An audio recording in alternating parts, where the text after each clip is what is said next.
cave mystery with the latest discussions and the possibilities of dark secrets going on at more than one mineshaft, and the ongoing questions in regard to which one did Kenny Veach visit, specifically on his final hike out there. Also, a reflection on what went down in recent time after doing two back-to-back very important videos. Now, I know YouTube does cut out with live streams when you start them off, so I'd just like to say once again, welcome to the Kenny Veach M-Cave mystery. And today, we're going over the theme of Mineshafts, focusing in more.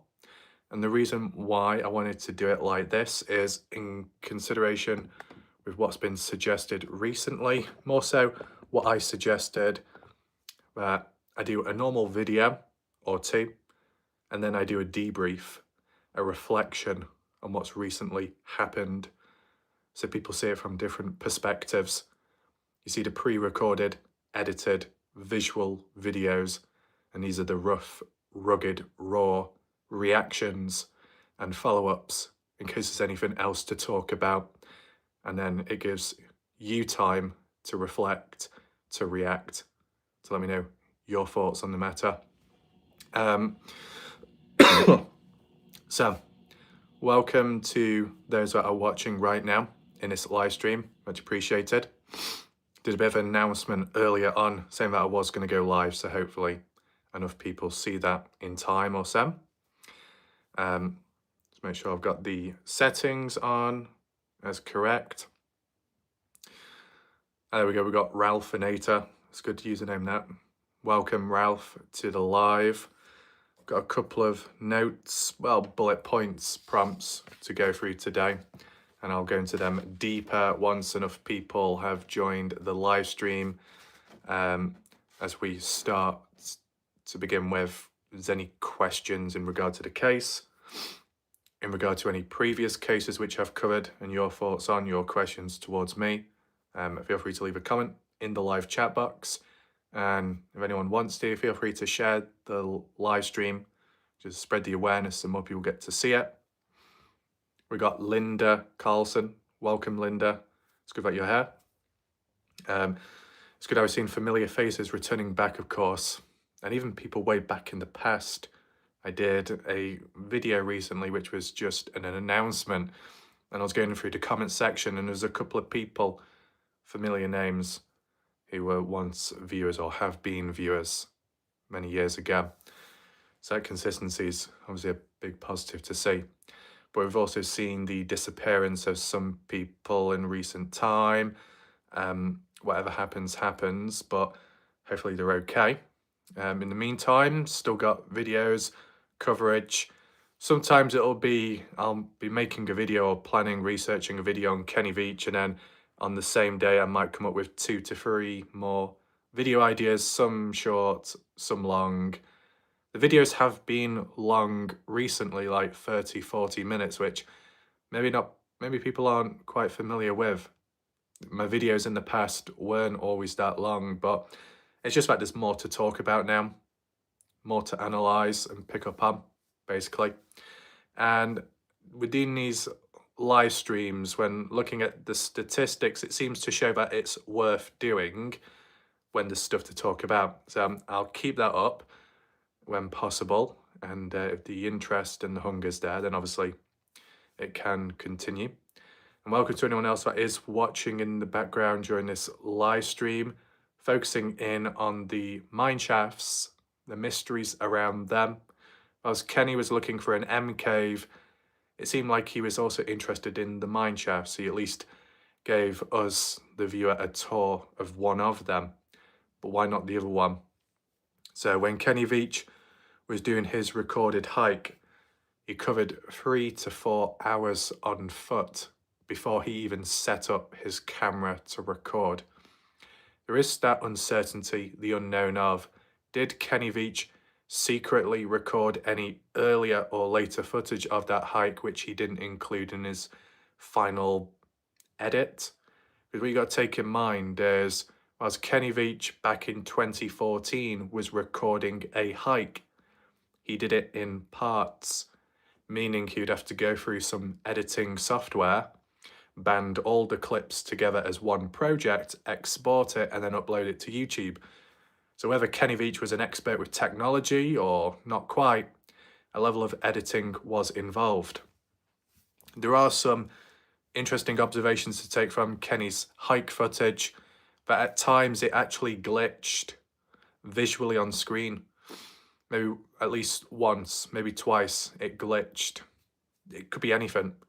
But when you take in consideration what's happened to Jeff Clark and SB, with technology malfunctioning, equipment not quite working, footage being lost, did Kenny experience anything like that back then? What I will need to do is, if I do a video on it at some point, I'll look back at the footage of Kenny's, try and find the timestamp of when it does glitch or pixelate, and hopefully it's not too difficult to find. I mean, it's a 27-minute video, I might have to watch it all the way through, we'll see. And then try and pinpoint the location of where the glitches occur at, because if it's anywhere near Picture Canyon, there could be some very interesting links to be established. So, this is what I mean. Kenny's hike can complement future hikes with what they experience, with what Jeff, Steve has encountered. Does it link back in any way to what Kenny Veach experienced at some point? You never know. So welcome to anyone else that is watching or joining. You haven't missed too much yet. Just slowly introducing things into this live. Just waiting for a few more people to join along, so there's enough people ready to listen. And obviously, any thoughts? If you have any theories in regards to Kenny Veach or the Mineshaft, you can drop it down below. This cough is still present, so it really does make me think it's probably going to last for 100 fucking days, which pisses me off, because it's such a useless, weak, pathetic little cough that it's not serious, it's not harmful, it's not uncomfortable, there's no pain, nothing. It just shouldn't exist, but it's present. It's pathetic. I know Carl said something about take certain sweets. I did that in the past. It doesn't work. It just F's up the teeth more, so it's not worth that. But this is reminding me of 2024, the beginning all over again, which is typical. But whilst yes, it does impact making videos and all that, it does. It means more editing, more stopping and starting and cutting, you know, and coughing and all over.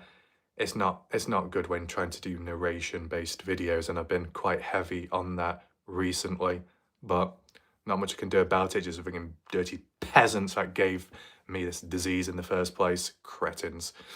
But yeah, welcome to the rest of the people that are coming along now. So yeah, there's been some interesting comments actually in recent time, more so from males, which is very typical. But yeah, some people have shown a level of resistance when it comes to this case. But as I said, there'll always be resistance when you become more consistent. Consistency seems to, I don't know, threaten humans out there.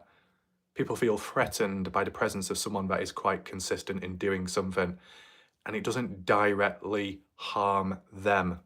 It doesn't cause them any distress, doesn't cause them any pain or suffering, but they take it upon themselves to whinge, whine and complain.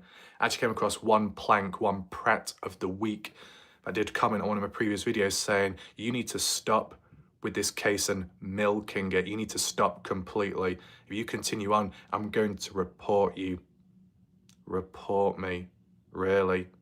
Now, I'm not invincible, because things can be ripped from me at any second and there's nothing I can do about it. I'm the most screwed over individual when it comes to YouTube after what's happened in the past, and some of you would have witnessed it. But to be making fake reports is absolutely pathetic and weak. Okay, I think some humans need to get a grip of themselves here and there. It's embarrassing, but once again, males, some obsessions. I don't know what it is. I don't know if it's the muscle. I don't know if it's the voice. I don't know if it's the tone. I don't know if it's the eye contact or the eyebrows, how they move. But something seems to trigger certain humans out there, besides the consistency, the depth, and the frequency. And most of it can be looked past. But here and there, one has to defend themselves. Extensive experience in defending myself in the true crime community after what went down there. If I have to do it again here, I will. Spiral King, hope you have a good weekend, everyone. Appreciate that, you too. Oh, was it you, Spiral King? I can't remember. Said something about Discord, or was that another person? I think it might just be the profile picture looks similar to somebody else's. Need to follow up on that at some point. And now, just in general, people have suggested create a Reddit group, a Discord group chat, and things like that sound interesting, but at the same time, it's too risky. One-on-ones, probably a bit safer, but group chats and all that, most of the time it will always end in disaster. It's not about being negative, it's about being realistic. Something will go wrong at some point. Someone will have a falling out at some point, and then someone will try leaking or exposing private messages or a private group, and you'll get informants and spies and fakes and impersonators that come on in, deceive one another, gain the trust, and then infiltrate, get what they need, back out, pass it on elsewhere, or just reveal it public. It goes wrong. It goes wrong too many times. I've not really been caught up in it myself, but I've seen it happen more than enough, and I think it's a bit too risky. I noticed on Facebook there is a Kenny Veach discussion page, but it's private. But one of the moderators, I believe, is called Ben. What was his name? Fourcloth. I think he was also called Big Ben. I don't know what that was actually now. But I remember Ben. Might still be present. Can't remember the profile picture, but I remember him on YouTube as a viewer, so very interesting.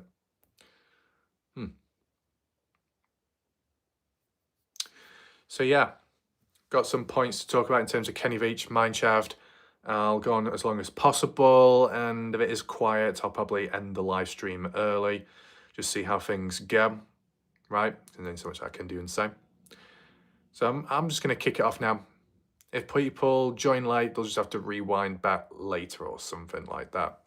So what has gone down recently when it comes to the Kenny Veach situation and case? Oh no, what's this? Cleo, when I'm working for YouTube, someone always gets in the middle of what I'm doing. I disassociate from my passion. Working for YouTube. Okay. Anyway, in terms of what's gone down in recent time, that new mineshaft being found, and whilst that Quichugger may have walked past it, it was Steve that got quite hands-on with it when looking in, looking around, just to see if there's any clues or hints. And to be honest, who knows what it could have looked like at the time back then if Red Rock Search and Rescue had investigated and searched about. It'd be interesting to know, first of all, if the scent led up to that spot. And if it did, is that where the phone and coins were found? And if not, did the scent at least go up to that mine shaft and then onwards to the next, the Kenny Veach mine shaft? Sometimes we've called it the M Cave mine shaft, and that's just for categorization terms, what other people are familiar with, and just stick by that in terms of wording. But it's just interesting that till this day there are new findings, even when it's in plain open sight, and others haven't investigated it or thought about it or knew. And SB has been looking for it over time and finally comes across it. Makes you wonder if Kenny Veach was familiar with it too, and whether he recorded it or not, but chose not to include it in his hike footage. See, I still think that the less distance you cover, the less scent that follows. It's like you're not really quite in there with it, as in wanting to do the hike, the full hike. There's comments by Kenny in the past stating how if he didn't find it, he would just head on north and keep on going. Well, I guess that plan didn't happen or work out, because when you look at the report, the details roughly on the articles, it mentioned that it ended at the Mineshaft descent, didn't go any further. So he may have double backed on himself. And why would you double, let's just say you weren't staging a disappearance. Why else would you double back on yourself? Because your heart isn't within it. Your mind isn't quite there. You want to do it. You feel you've got something to prove and you're a little bit determined, but is the passion there, or has it been lost or sucked out of you? So you kind of like, I'm here, but I'm not really here, and decide to turn back. But what then? What really happened then? And it's Jeff Clark that made a very interesting point, which we'll get to a bit later, and hopefully enough people will be present to hear about it.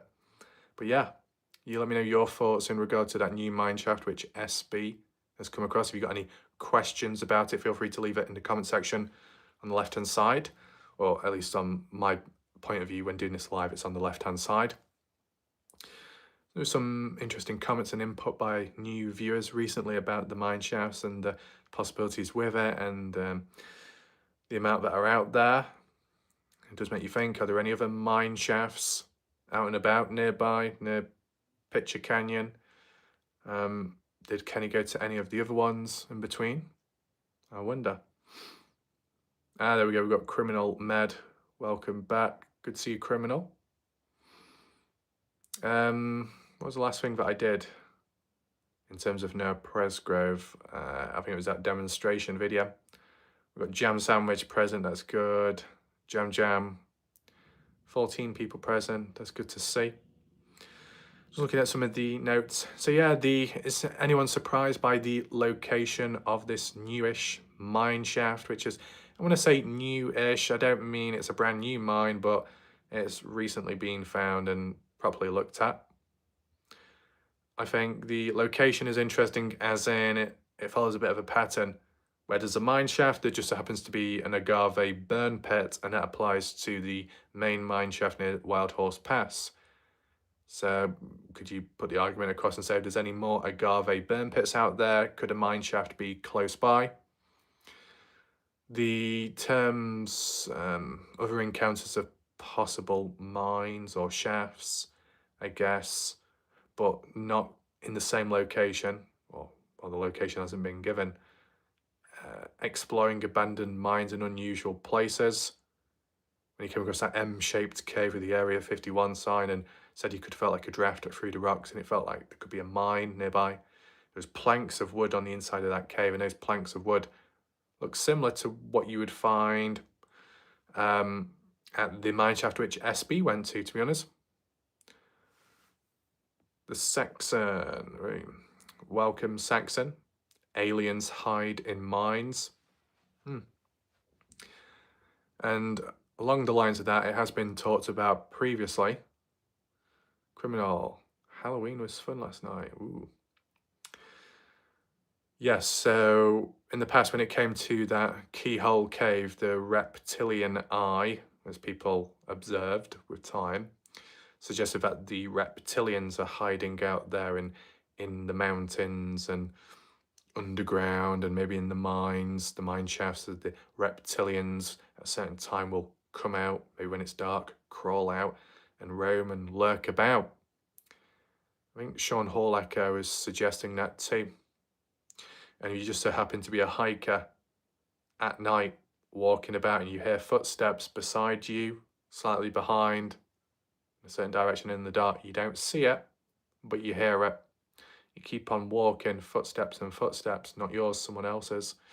And you stop, and you hear a few more footsteps, and then they stop too. That's what Sean Horlacker encountered in the dark. And to some extent, Scott Natal experienced the same thing. Could it be a mountain lion lurking, scouting and stalking? But it never attacks, it never charges, maybe it's not hungry. But it's interesting how, whilst there is such dangerous wildlife out there with the exception of a few snakes and scorpions, and so the other wildlife, the dangers, no hiker to my knowledge have really come across or recorded it, which is interesting.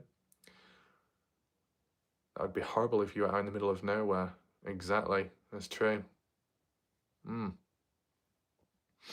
Welcome to anyone else who has joined the live stream, talking about Kenny Veach, the Mineshaft mysteries, what lies beneath, underground, and the possibilities of any links between the two. If Kenny Veach went in one or near to one, did he end up at the other? And do they go anywhere else, such as underground? I mean, the point you could make, the argument is, if you wanted to suggest that Kenny's scent ended at the mineshaft because the scent went into the mineshaft, and if there was a tunnel open at some point, then Kenny could have gone on in, not to end one's life, but to explore, maybe to find the true spot of the MK, which is deeper, you never know. Cleo says, you are so blessed, Raf. Well, I certainly don't feel blessed, to be honest, in general in life, the way things go. But besides that, in terms of the mineshaft which Kenny Veach was at, and what Jeff Clark has observed from his footage or imagery, and the discoloration or the different colours of stone or gravel on the inside of the mineshaft, possible fill-ins. Instead of the whole talk about caves being filled in, what about mine shafts and tunnels? Criminal, how deep was the mine shaft? So which one are you referring to? The one Kenny Veach recorded or the one which SB captured on camera? The one Kenny Veach recorded was much, much deeper. I don't know the actual measurement, but it's deep enough to fall in and possibly get hurt. Watch your crazy. There we go. Presence, impacts. Watch your crazy always makes an impact even without words. Cleo, what's going on?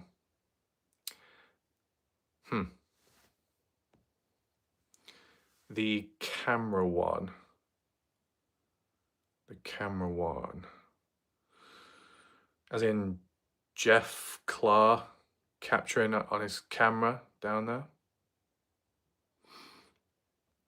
Personally, I can't remember, or I don't know the actual depth of these mine shafts, but the one what SB captured on camera wasn't as deep. You could possibly go in there and climb back out. As for the other mine shaft, Jeff's, yeah, okay. So Jeff's mine shaft, also known as Kenny Veach's mine shaft, when Jeff went down there, he did use the ladder, but he used a safety rope to be safe. And his torch or battery ran out or wasn't working, so he was in the dark whilst taking photos with flash. But he managed, which was good. But it's definitely deep enough to injury fatal if you fall in. Watch your crazy with the whips. Definitely needed. Where's your banana? Where's my banana? Are you hungry? I have a show and tell of it. I don't know if I could fit it on screen, to be honest. It is quite big. There. Welcome to anyone else that has joined the live stream. Feel free to rewind back if you've missed anything. Watch your crazy. I want to see the banana. Is that a request or is it a demand? Give me a second.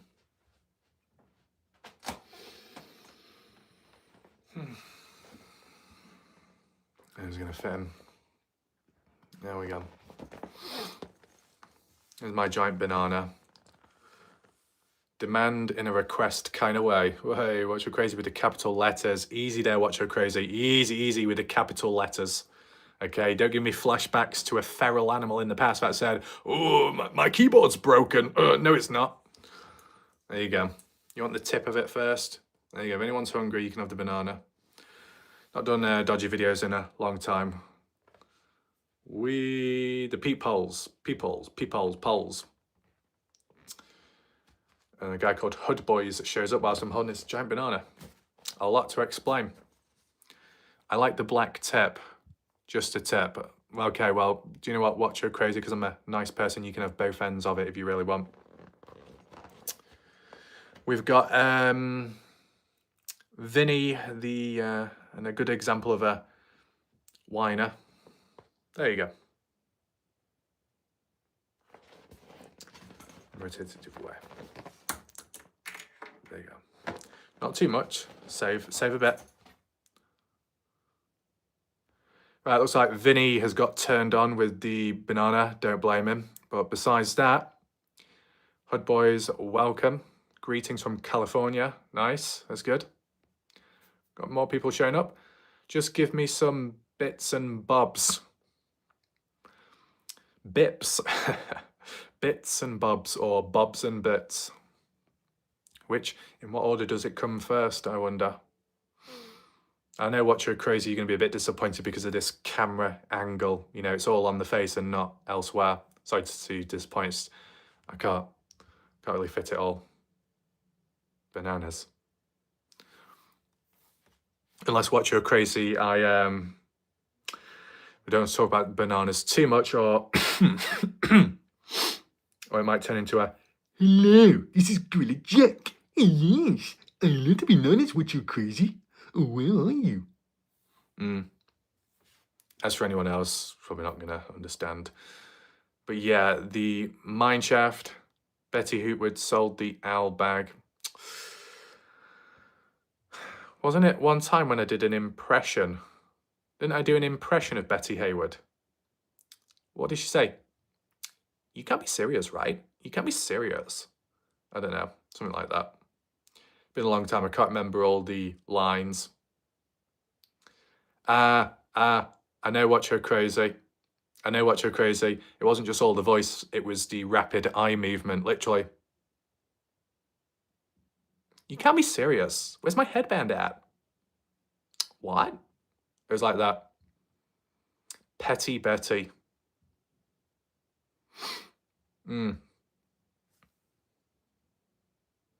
Jam. Who? We're doing an owl sound. Watch Your Crazy with hostile takeover. Nice. If anyone has questions in regard to Kenny Veach or the Mineshaft, what do you think about the Mineshaft? Do you think there's tunnels, networks, underground? So in the Nevada desert, there's been the odd of a YouTuber which has explored tunnels or so and encountered some strange sounds and stuff. So even if it is spread about, there could be some overlapping links. You never know. A little drink.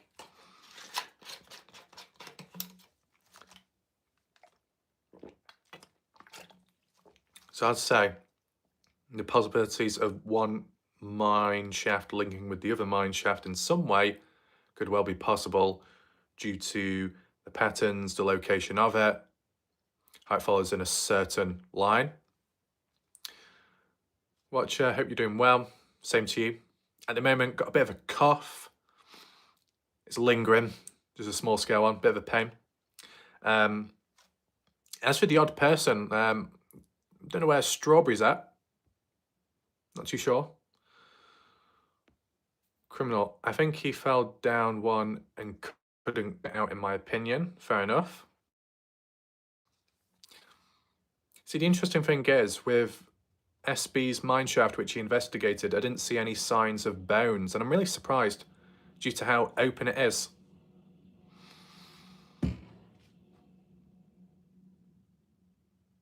Jim, I don't know about on this case, but very possible.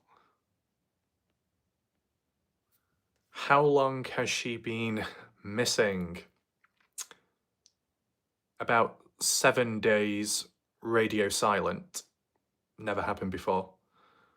Criminal Med. Yeah, that's true, Criminal Med. It's the same for me. And beside YouTube, silence. Hood Boys. Someone had said that Kenny Veach was murdered by a janky couple. Is that true? Not heard that before. I don't know. I really don't know where they are present.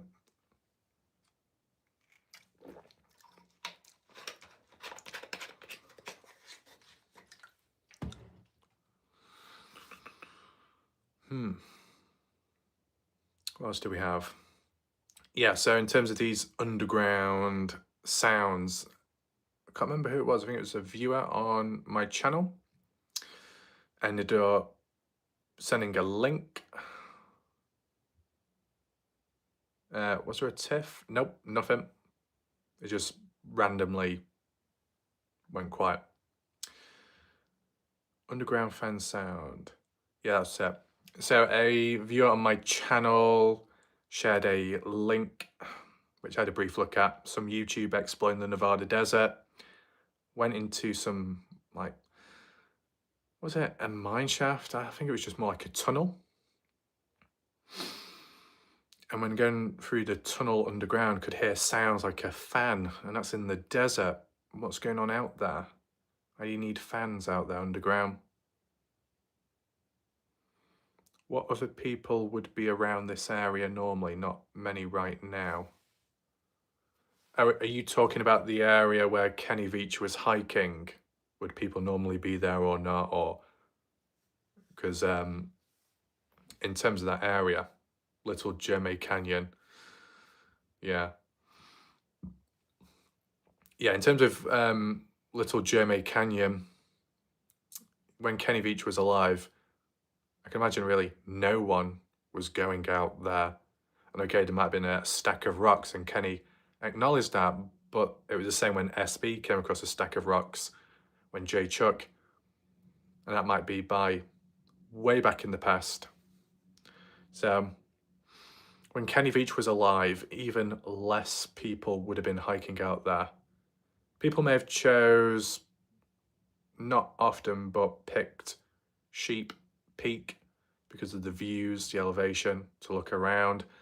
But for the low ground aspect, where it's more rough, rugged and desolate, away from civilization and help, really there'd be no real reason to be hiking over that way unless you're like really passionate about hiking or into extreme hiking. See, since now the reason why people will go out there, regardless of how difficult it is to search for Kenny Veach and or the M Cave. There's a reason, there's a bit of a motivation, there's a push. But for Kenny Veach, before he even came across the M Cave, he was hiking out there at least 2 of the times, or at least 1 of the time when he didn't come across. He did mention himself that he went up Sheep Peak when hiking about. So, kind of interesting in a way. It's just shown about his comments being deleted. But if you come across any articles which re-quote some of the stuff, could do some videos about that reflection. Hood boys, what about the video of Kenny supposedly breaking into his sister's house? Was that him?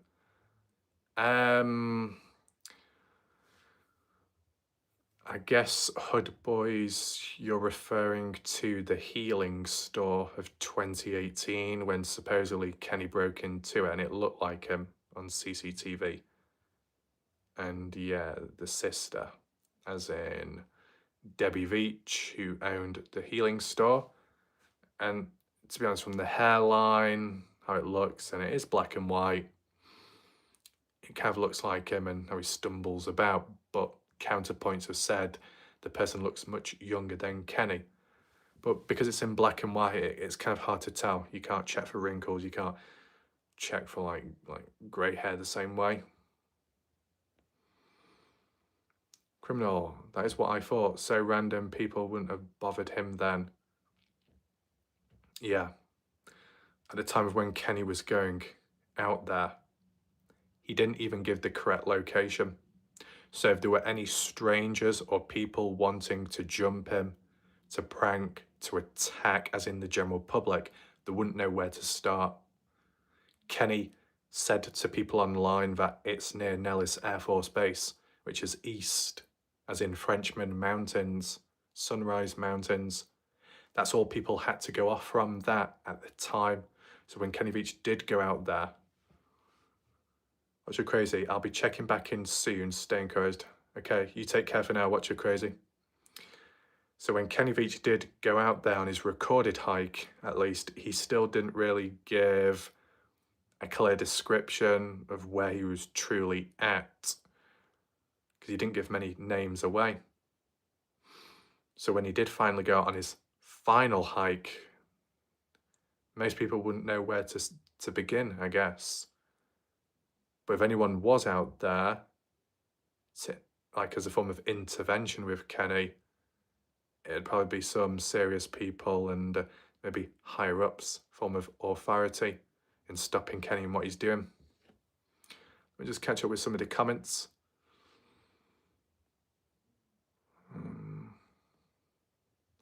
We've got GR Bob. Welcome, Bob. The point is that Mineshaft was never fully explored. So, Bob, when you say it was never fully explored, are you referring to the lackluster efforts by Search and Rescue in 2014 when they only sent a camera down? They did not physically search the mineshaft? Or are you saying, Bob, till this day, despite Scott Natal, Jeff Clark, and SB going inside of the mineshaft, it's not been explored enough? Why? Because it's been filled in. Is that what you're suggesting? We've got Norway guy, welcome back. Good boys, it's funny how the police can find the smallest amount of drugs on someone but can't find a whole person. I think it might also come down to the location. When it came to the Dylan Rounds case, there was a lack of proactiveness, and that was because the nearest police station, I think, or the nearest police was about 52 miles away. So quite a bit of distance to be covered just to get to one place to another, going back and forth, even though the attitude isn't looking good there. But with such distance and how remote it can be, like Luce in Utah, you got police going out there, and the mind is, oh, I've got to cover all this distance. Can we be bothered? Do we have the energy for it? Well, they should do, and they should be present. But when they are present, are they proactive enough? If it's in a more urban area, there's more cameras, and it's not as dry, it's not as desolate, and there's not as much distance, sometimes authority can put more effort in compared to when it's more remote. When it's more remote and there's more searching and bigger task and less clues, I know sometimes they might give up on it quicker. We got Bama Patriot. Thanks, Warlight from Alabama. Keep up the good work. Appreciate that. Will do. More videos to come with time. Welcome to the rest of the people that have joined this live stream. I did start early.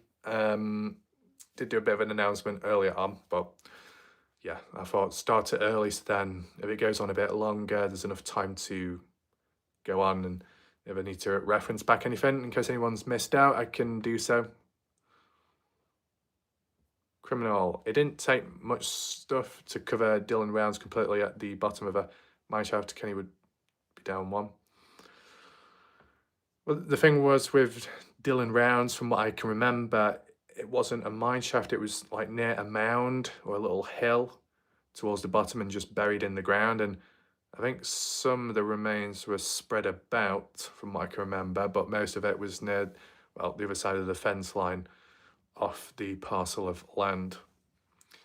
I don't know. I'm not too sure, Criminal Med, if you knew, but when it came to revealing the location originally of where the remains were, I was the first one to publicly do that on YouTube. A few other creators and people were giving locations, but completely way off elsewhere. And then there's a few little bits and bobs which I got a hold of and then pieced together and then roughly made onto the map, and it turned out to be true. But, you know, it'll get forgotten about. Norway, I don't know why YouTube members hiking Kenny location and saying Kenny alive and purchase house 2016 I saw upload video and 20k likes. What are you on about? What channel are you referring to, Norway guy? 20,000 likes. That's quite a lot of likes for a video. Must have a lot of views for sure. Wow, must be millions. Because normally you could get like a few thousand views and maybe 100 likes. I think that tends to be the ratio with YouTube on average with most people. Yeah, in recent times there's been a bit of more of a push to talk about a house being bought, or the girlfriend, ex-girlfriend buying a house, maybe Kenny living in it off grid or something. I could look at that sometime. Just gotta take the other stuff off the list first in terms of video ideas and notes, clear it up a little bit, because sometimes there's been more videos generated than uploaded, but can only really upload one video a day, because if any more are uploaded, YouTube notifications, algorithm just, YouTube doesn't, what do you call it? Favoritism, supports, yeah. YouTube doesn't support creators that put in more hard work or just more videos, which you think YouTube should be wanting, but it doesn't happen. But just try and do a video a day or so, or when possible, and see what people think. It's just about ticking stuff off the list, right? And clearing up some loose ends. No, it's like 20k, it's 2k likes. That's fine, that's fine. Yeah, I was going to say, if it's 20,000 likes, it would have lots of views, in fairness, based on how the ratio goes on YouTube. But still, 2,000 likes, that's good. Jam, thank you for your continued content. You're welcome. I'm surprised how quiet the Noah Presgrove case has gone. Okay, it started in 2023. I came in 2024. It's 2025 now. I think there was still a little bit more activity in the Dylan Rounds case by now, as in back then when it was still ongoing. That started in 2022, ended in 2024. Like, I think, Jam, let's just give a scenario. Let's say I received some footage from the party and it was groundbreaking, it was important. I do a video about it, I do an analysis. Is enough people going to watch it? I don't think so. Maybe because people got bored of the case. And that's the problem, it's the timing. Sometimes the most important stuff ends up happening when people least expect and anticipate it, and by then it's too late because people have gone, moved on, disappeared. So it's like, oh, do a video, of course it's important, but the awareness, it's unfortunate. And then other cases out there kind of burn longer, slower with time. Fortunately, it's a popularity contest. That's what determines the life cycle of a case or a mystery. They all are out there, they're all important, but some are just more popular than others. Unfortunate. Bob, I mean, back then from search and rescue, but until now also was not thoroughly explored. I mean, given the tools, capacity from the volunteers and just members of the general public, you want to call them YouTubers, have gone out there and done their thing, I think they've done good enough, in fairness. But, you know, Red Rock Search and Rescue, with the tools, the equipment that they could have had at the time, yeah, they should have done more.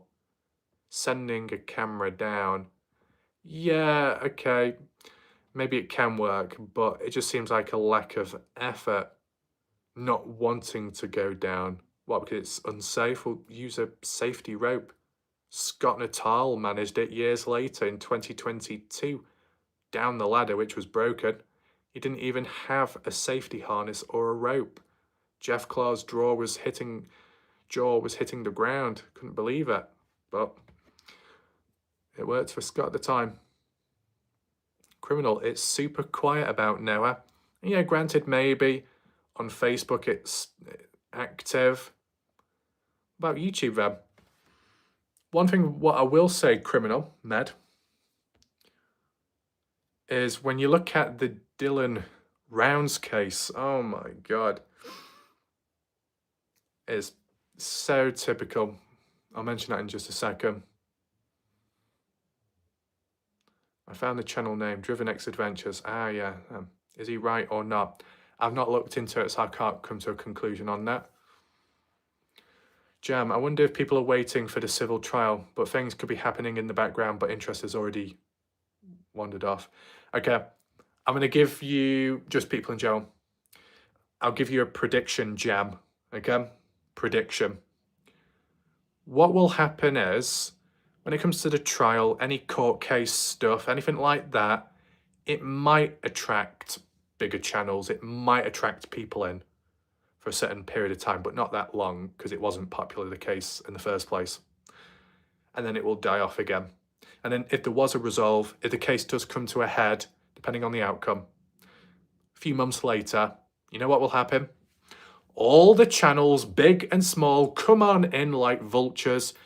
No scraps, just a whole lot. Do a video about it, tell the story. Oh yeah. What about the catalyst? What about other catalyst? People on Facebook, people behind those group pages, the admins, the moderators, and even viewers too. The originals, the foundations of it all, to gather all this material in the first place, to document it, to archive it, to spread the awareness. Oh, that gets completely forgotten about like it never fucking happened. That's exactly what's happened with the Dylan Rounds case, and it's pathetic. If you go and search online right now, Dylan Rounds, time has moved on. The case was resolved for most part of it. And that was April 9th, 2024 onwards. 2025 now. Case is pretty much done and dusted. And guess what? You type in Dylan Rounds, oh my God, all of a sudden now, when it's too late, people come on in. When it's too late, people decide to cover the case. Oh, because you can tell a more complete story now. What about the people that were there for the ride along the way from start till finish? That had to deal with the harassment, had to deal with the threats, had to deal with the weird activity by people online. Oh, and then all these other YouTubers and other bigger people can just come on in, red carpet treatment, totally unharmed, untouched, just wander on in, do a video, regurgitate a story without putting too much effort in, not too much investigation, get all the gains and whatever, piss off, and move on to the next case when it's too late.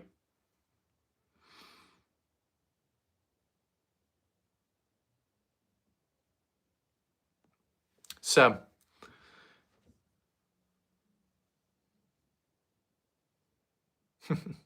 safety. My safety. Or somebody else's safety. So I think that with the Noah Presgrave case, if it does come to a resolve, give or take a few weeks or months, what will end up happening is all these YouTubers, big and small, just come on in and cover the case. And everyone that covered it earlier on gets forgotten about, no credit given, nothing whatsoever. So when the originals were dealing with the scraps, when it was more scarce, the material and whatnot. And to be honest, that applies to the Kenny Veach case. It's interesting. 4 months ago, 5 months ago, I think Explore With Us did a follow-up video on the Kenny Veach case and used some of Susan Veach's footage or interview footage, whatever. You know what's really, really pathetic?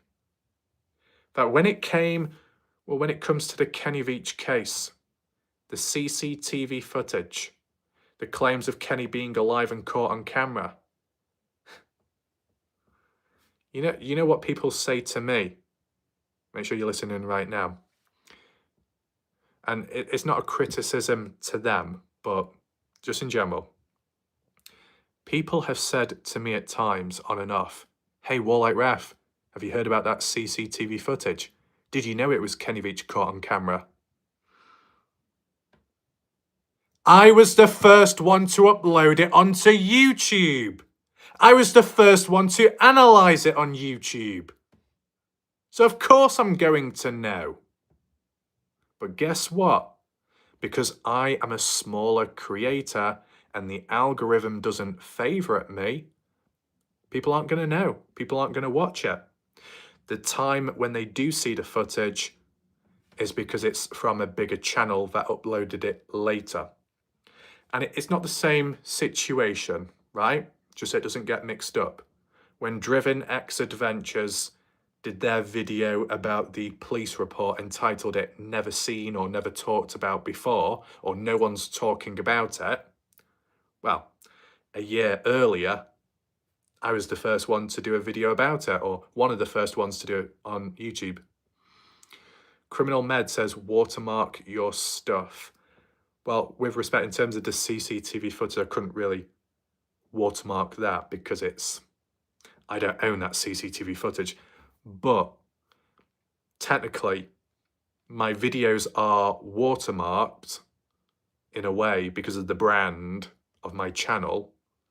The bottom right corner of the screen, there is the Warlight Ref badge. So it is there. I guess you could call it a watermark. The only other term of a watermark would be across the screen, lots of logos and text, and that looks really tacky. But guess what?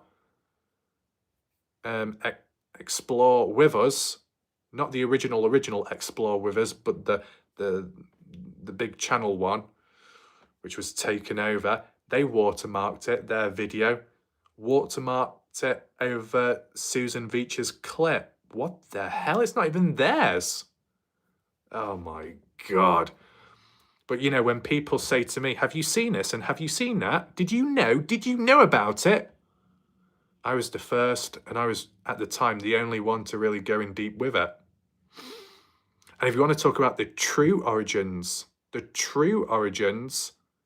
well, it came from Godlike Productions. It was Godlike Productions that put it on the map in the first place, the suggestions of Kenny. Then I was the second, but I was the first on YouTube to upload, to document, and to point it out that, could it be Kenny? And then years later, other YouTube channels are using that CCTV footage. They're referencing Susan Veach, but they're not referencing where it came from originally. As in, my analysis on my channel, on YouTube, and more importantly, on Godlike Productions, a forum page online elsewhere, not to do with me, but just in general. That doesn't get credited.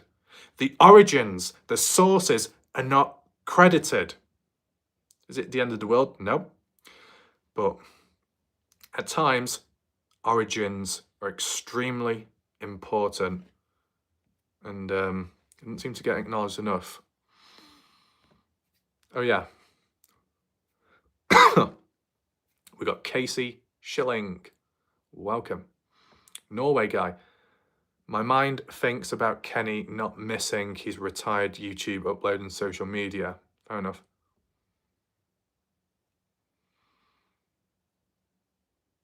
Criminal, go look at Grizzly True Crime. She does it really well.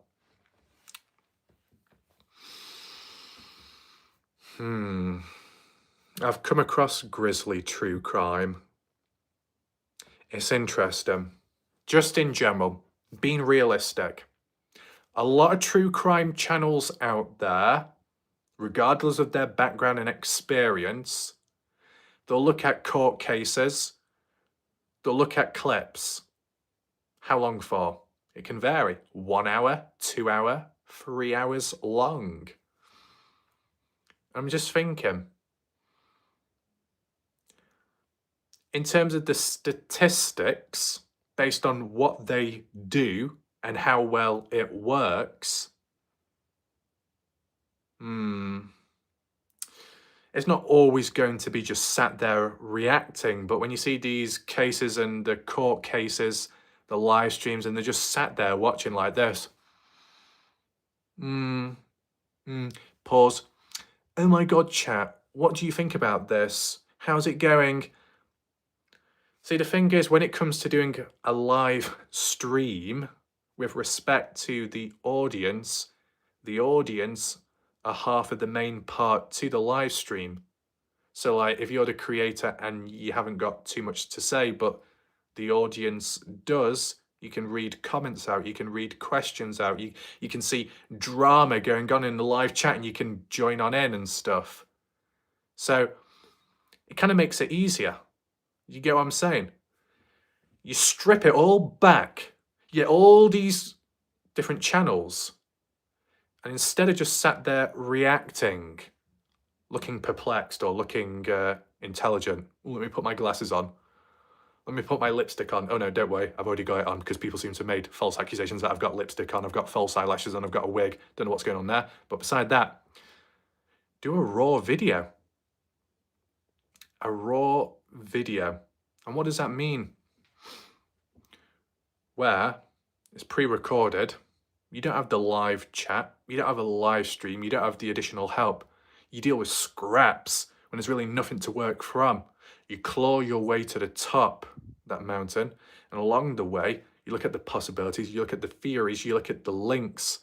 You base it off theories and ideas, which people always call conspiracies, and it's not good enough or it's too wild. And then eventually, some bits of material and evidence is collected by yourself, on behalf of others, or officially. And it strengthens, it reinforces it. I don't think enough people are there for the ride in working it out or the possibilities. But there's a lot of people storytelling and reacting. And everyone has their roles and areas, but I'm just interested. Can people do it in the other ways too? Makes me think.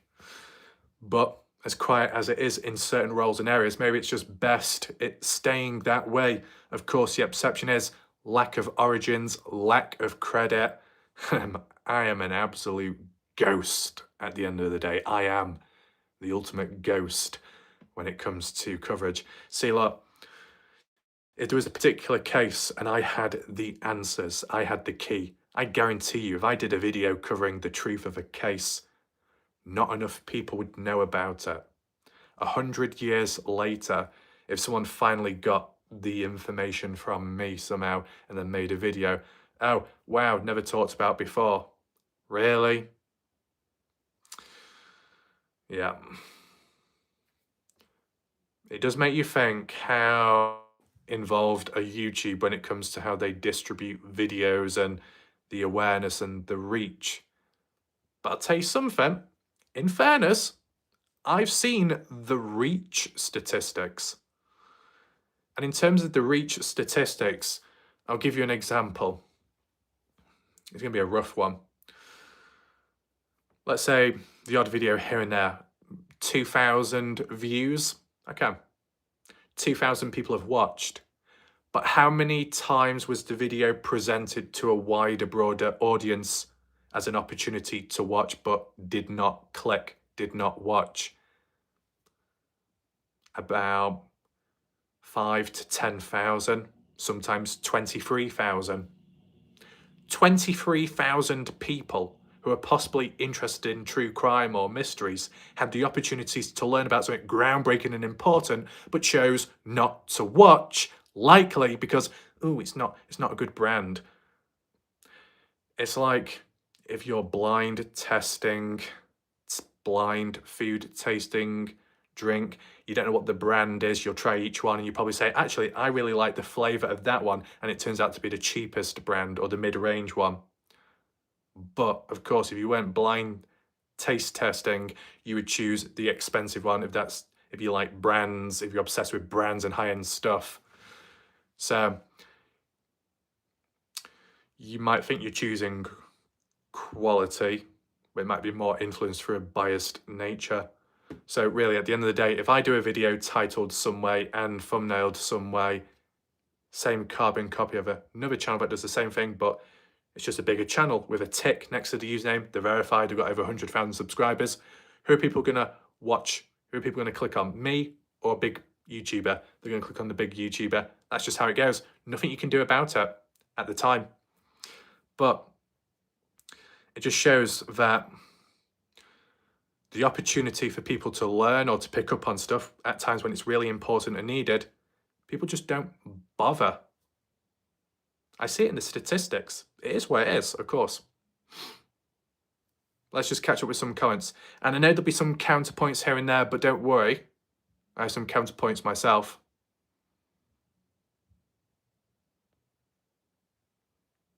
You might be a ghost, but people definitely watch you. There's a chance that people watch in the background. People who are know, people who are don't know. Can be a bit of a mystery at times.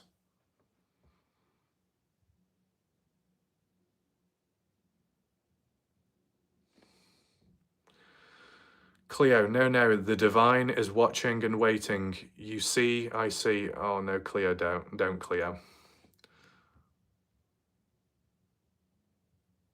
Vinny, I've been watching you for a long time. I love your passion for sure. Appreciate that.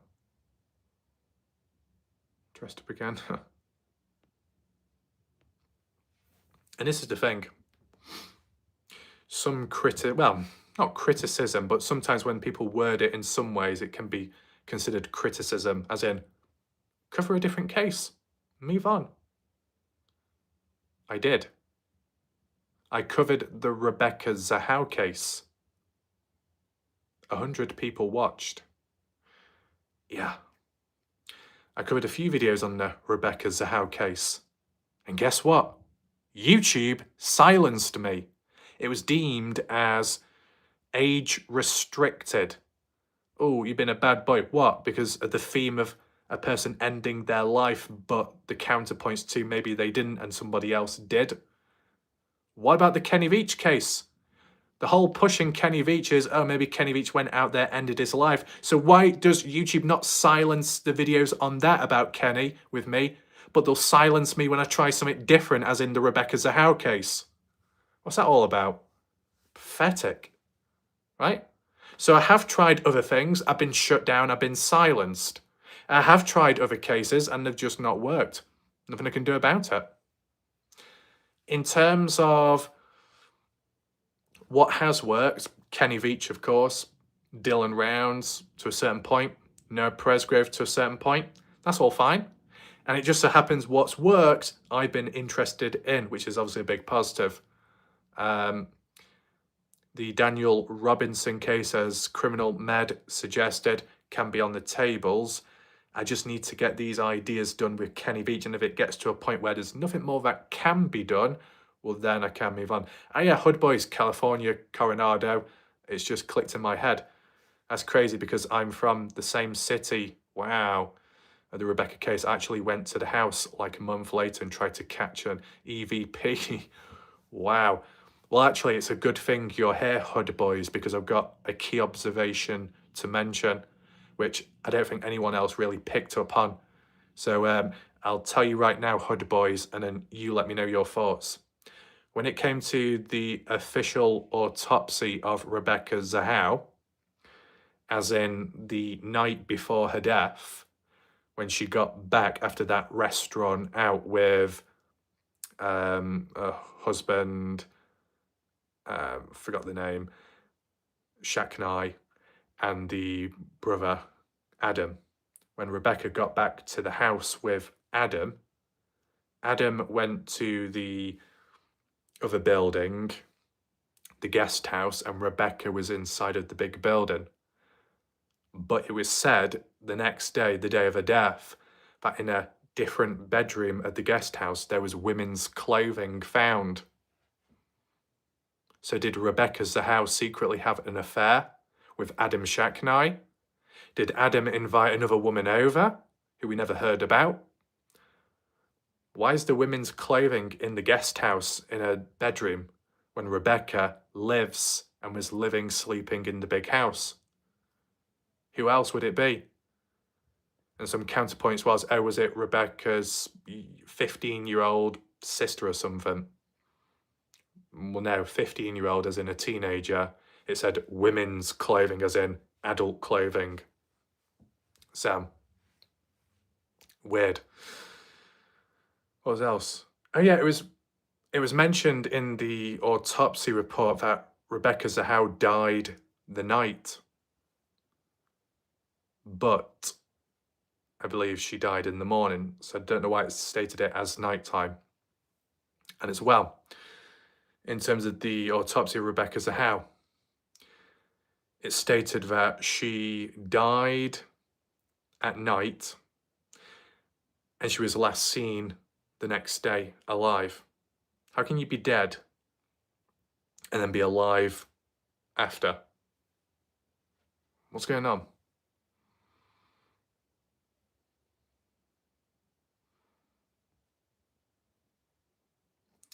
But, you know, there are other times with cases where people are from the area and they may not even know about it.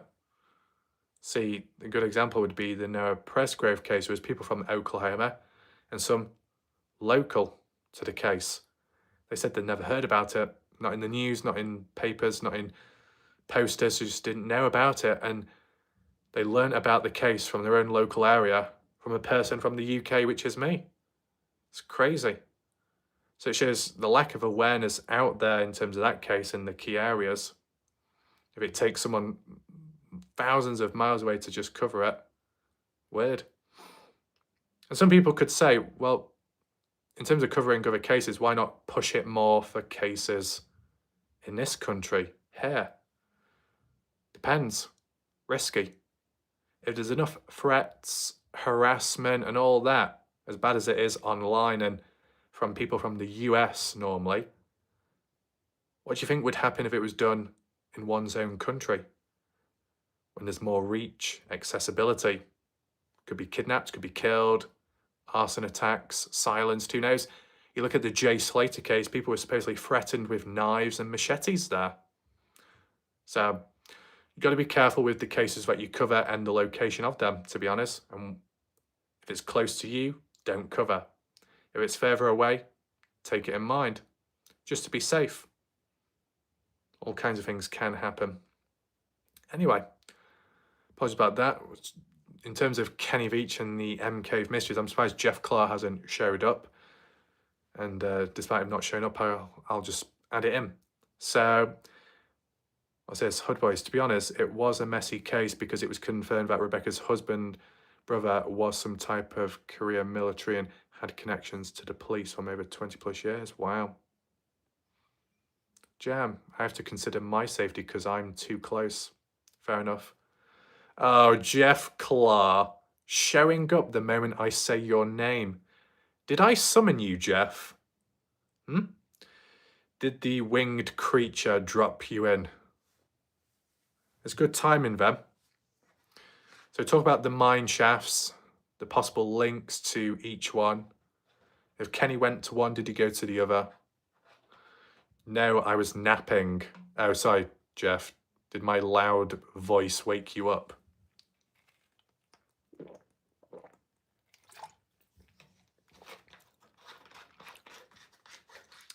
Other side. So, Jeff Clark can correct me if need be. But recently I was asking Jeff Clark about the Mineshafts and, you know, if something is linked to it, considering Kenny's scent ending at a vertical mineshaft, well then what happened to Kenny? And Jeff suggested, roughly, that maybe Kenny Veach got zapped again, as in the feelings of vibrations, but this time it was worse and it might have killed him or incapacitated him. Then Kenny was taken away, I think, by air, like a helicopter. You never know. For someone like Kenny Veach, member of the general public, but of high interest to the military, is that even possible? Wow. It could be if there is something of interest out there in the desert and Kenny is the only person to have stumbled by it. That the military or other forces may feel like Kenny knows too much, or Kenny could be an asset to us, the military or higher ups. If Kenny did survive but was taken away, was there ever a deal made, put in place for Kenny to become a rogue hiker in any way? Jeff, I think Kenny was not in great shape. Well, to be honest, when we saw him on his recorded hike, he looked like he was struggling. He was going on about his leg as well hurting, but I don't know if that's the same leg which he injured in the past. Jeff, they could have experimented too hard on him and stopped his heart accidentally. When you suggest that, Jeff Clark, do you mean at the time when Kenny was taken away, taken to a lab, a base, underground, somewhere else, and then tested on? Hood Boys, the way Rebecca was found, had tied up to the knots on the rope, Boy Scout-like knots, meaning someone with knowledge of tying rope tied her up. Yeah. I think the other thing is hood boys.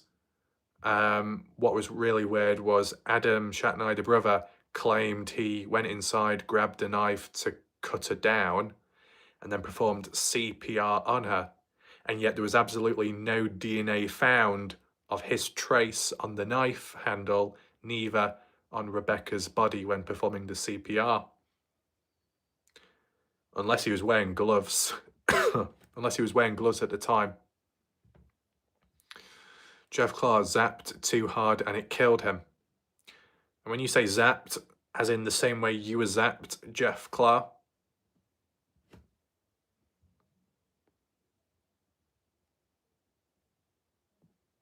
Oh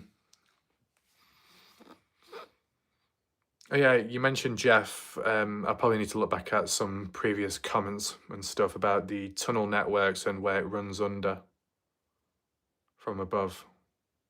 Oh, OG, welcome, I remember you. Hey, Wallite Raf, with today's AI, it is not possible to compare the audio clip from that supposed sighting and recording. The guy who said that the hiker stranger looked like KV. Drivenix Adventures.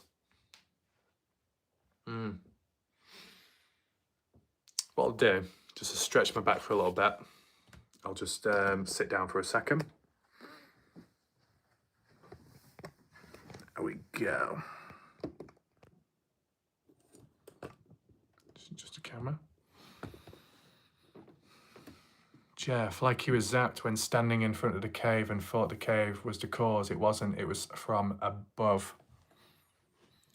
And when you say above, Jeff, you mean like in the sky? There's like a plane, aircraft hovering over?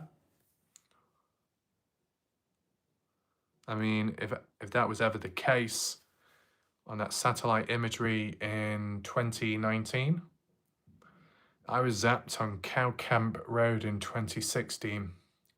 I can understand what you're possibly suggesting, Jeff. Depending where you were, and if there wasn't really much about, or there wasn't a cave nearby to you, but there was for Kenny, Kenny could assume that the vibrations come from the cave. But for someone like you, Jeff, if there wasn't really much to compare the vibrations to zapping with a familiar area, and you're just in the open looking around, maybe the only way is up. And maybe that was the same for Kenny.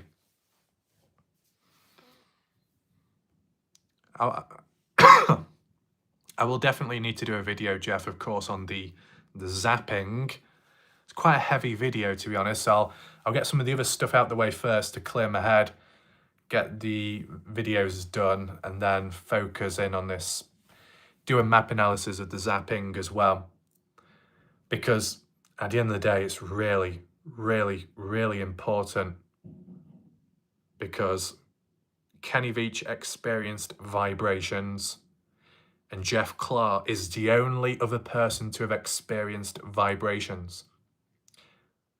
Jeff Clark, like with Kenny individually, are the only individuals to have come across an M-shaped cave. And what I mean by that is, what Kenny found, no one else have come across. What Jeff Clark found, for him, an M-shaped cave, no one else really investigated or knew about. So, Jeff Clark, are you the reincarnation of Kenny Veach? What's going on?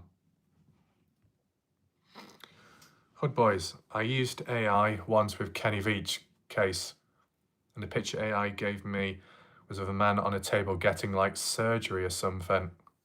Wow. It's interesting what you said at Hood boys about surgery or something, because Jeff Clark's talking about the possibilities that Kenny Veach was taken away and possibly experimented on. OG, do you think the tent and sword from the early videos was overlooked? Well, I guess, even though I did a bit of a heavy analysis on it, there are still some points to suggest which I didn't really go over. So we'll have to at some point. Maybe Susan said, no, it can't link and it's not the same. But beside that, I will look back at it and do some comparison, possibly. And all the missing time. Yeah. Yeah, with what Jeff Clark says, being zapped and then later lost time, 2 hours or so. I don't mean it's a coincidence. Jams, is it interesting that the dog scent did stop? Yeah, the reason why it's interesting that the dog scent, not the dog scent, Kenny Veach's scent when the dogs were tracking it, ending at the mineshaft is most important, is because you would think where it ends, that's the freshest scent. The furthest scent will be the freshest. You'd hope and anticipate the fresher, the further it continues on. Yet it didn't. So he must have turned back. And by turning back and going the way he came up, that would have reinforced and strengthened the scent back and forth. But it depends if he did double back on himself and how far, and if anything happened in between that out of his control. OG, I've had similar results. HUD, what about the comment Kenny got saying not to go look for the cave because he would not return back? Did they ever find that guy who made the comment? Yeah, that's interesting, HUD boys. So it was Lemmy Kill Mister, which is just a random account with that username. I personally think that it's an individual that was messing around. Like how other people could say stuff, but it normally doesn't happen. And on this occasion, because it did, they got more than what they bargained for. It did lead to a lot of people questioning that user and saying, do you know what happened? Are you responsible? And in the end, that Lemmy Kill Mister account deactivated or deleted their YouTube channel, which I understand, because if you're getting questioned over and over again, you might be thinking it's a prank gone wrong badly. And the reason why I would come to that conclusion is, with the Noah Presgrove case, true crime, one of the friends, the birthday girl Avery, said to Noah Presgrove, if I find out you've done anything with that other girl, I will kill you. Oh, and what happened? Hours later, Noah Presgrove found dead. So people can look at that and think, well, the last interaction or one of the interactions was before the death, them saying, I will kill you, doesn't sound too good, does it? And yet, if Noah Presgrove didn't die, that comment by the birthday girl Avery would have just been seen as a joke, bit of dark humour, not meant, not intended, not serious, brushed off and forgotten about. But when such a bold comment or message is said, in the moment it may not mean anything, but upon reflection, when it leads to that outcome, that's the first thing that people are going to think and say, well, that's a bit weird. Why would you say that? Jeff, did you watch SB's Really Robin Canyon hike? No, I haven't watched it yet, but I will watch it soon. I just need to see what video I'm doing next. I haven't got any ideas at the... Well, I do have ideas, but I'm not sure which one to do next. So if in the meantime I'm like, do you know what, I'll just give it a day or two. Maybe I can spend that time having a look at SB's video. Have a look at it, because maybe there's some footage from that, more so screenshots, which could be used to compare with Jeff Clark's or Robin's and just see if there's been any noticeable changes. OG, what's with all the Really Robin cassette videos? I think it was done claiming that it's from certain family members of Kenny Veach, confirming this or that, but it turned out to be just random people. Jam, it is interesting that Avery in the Noah Presgrove case did say that. It is. I think at the time it wasn't meant. Whether they're responsible or not in Noah's death, I think at the time when it was said, it wasn't truly meant. And other people can say that in life amongst friends, and it doesn't mean too much, it's not that deep. But of course, when something does happen and it resembles and like links to the words of what have already been said, then you think, oh, well, something seems a bit off. Jeff, 1, Kenny vibrated in front of cave 2, probably missing time but didn't realise it. 3, kept publicising location. 4, went back, got vibrated again. 5, second time, killed him and taken away by helicopter.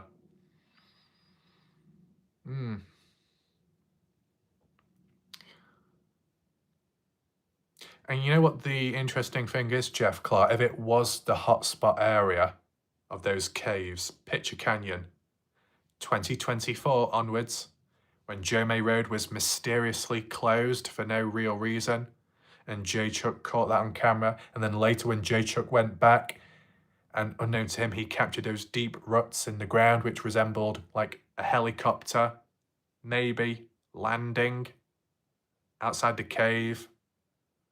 Does that link with what Jeff is suggesting, as in Kenny went back out there, got zapped, this time he didn't survive it, near to that area of the caves, helicopter came in, picked him up. But if the helicopter did come on in, people would need to know that Kenny's there in the first place. Exactly, with something removed. But this is what the weird thing is, Jeff. If it's true, absolutely true, that Kenny's scent ended at the mineshaft, that's before he's even got to the caves. So where he's at one of the two mineshafts, there's no M caves about, right? If Kenny Veach did get zapped and his scent ended at one of the two mineshafts, that's before the caves. So maybe the zapping can occur anywhere if it is above. And it can follow people about. If it is in one set place, you could say it links more to the ground, the mountains, and within. Oh, we got Winnie the Pooh. Welcome. Yeah. Check the comments. What says Jeff? 6, phone at mine and staged scene 7 charge phone to make sure nothing on there. 8 tried to take over land.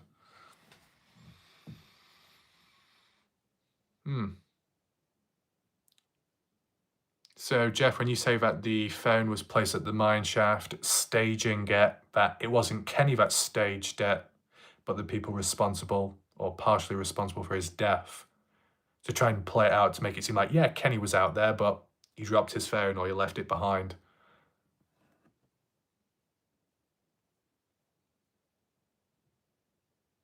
Jam. It's been hard navigating Noah's case lately. Many prominent people have stepped down recently, understandable. Protective orders and such. Which people, Jam, have got protective orders? DB, Donna Bond, from what I understand, is doing social work in a community level. She is doing good work from what I heard. Jeff failed at takeover, so closed the road to take something. And from the looks of it, Jeff, we saw those track marks, interesting track marks up that road, and those lines in the ground parallel to one another like a helicopter outside of the cave locations, going down Pitcher Canyon where J Chuck stood near to.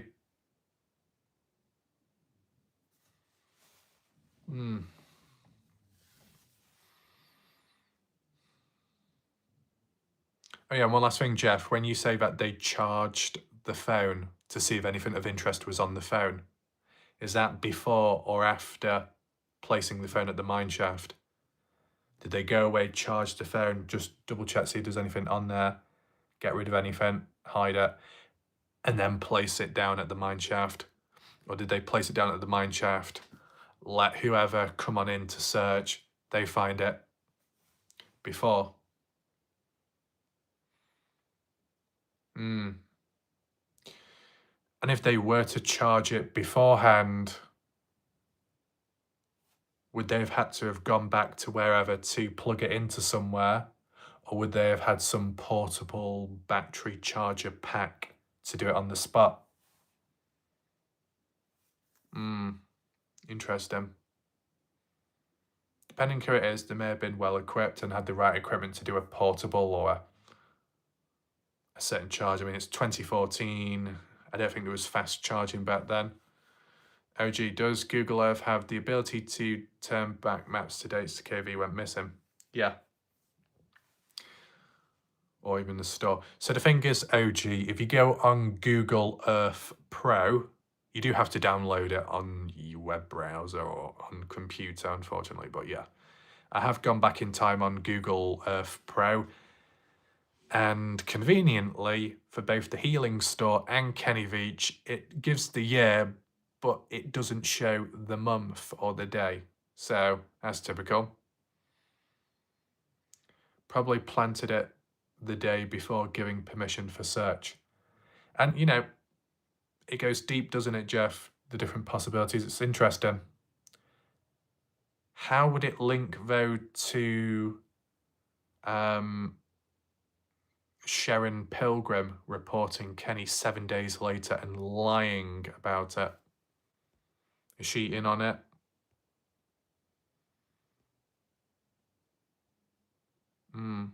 God, time's gone quick tonight.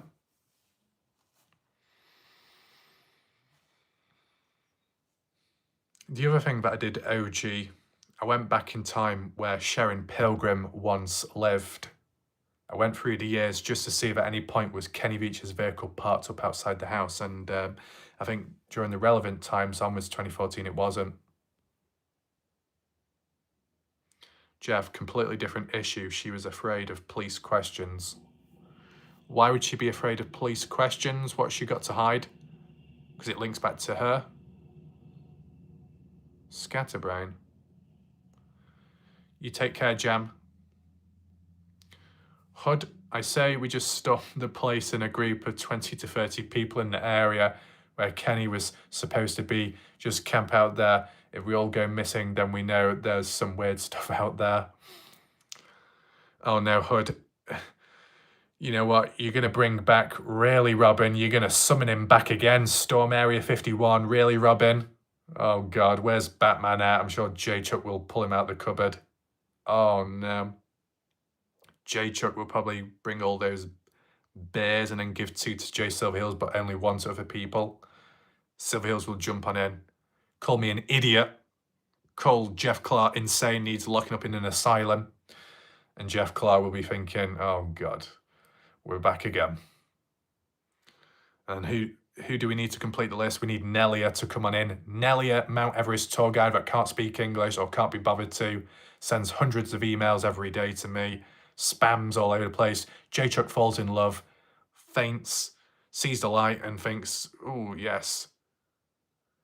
And at the same time of all that going on, the reptilians, the aliens are just there scratching their head thinking, what have we found on this earth? We need to get out of here. We're terrified. Jeff, she was supposed to be a professional counselor, so they may ask why you were involved with a 17-year younger guy who she says was suicidal. Yeah, maybe. 98 Batman figures on the wall. Let's not forget the one that ended up slapping me. Yeah, speaking of which, Hood Boys, just as a little heads up, not that it's that interesting, but one thing that did happen to me was at night when I was outside, I was looking about, I saw something fly by quick, and then I got slapped in the face by a bat. A real bat slapped me right across the face. It bitch slapped me. It felt cold and it felt rubbery.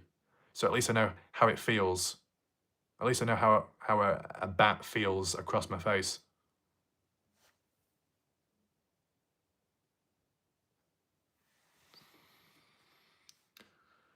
Interesting, very. Welcome to anyone else that has joined this live stream late and those watching in the background. If you've got any other questions on Kenny Veach, feel free to drop them down below in the comment section or the live chat right now. If you've got any additional questions or points about the Mineshaft, feel free. Jeff, my theory makes the most sense, answers everything. See, the thing is, when Peter Parker got bit by a spider, he turned into Spider-Man. Does that mean that I got slapped in the face by a bat? Do I turn into Batman? Is that what I become? Where's Catwoman at? I don't know. Missing in action. Anyway.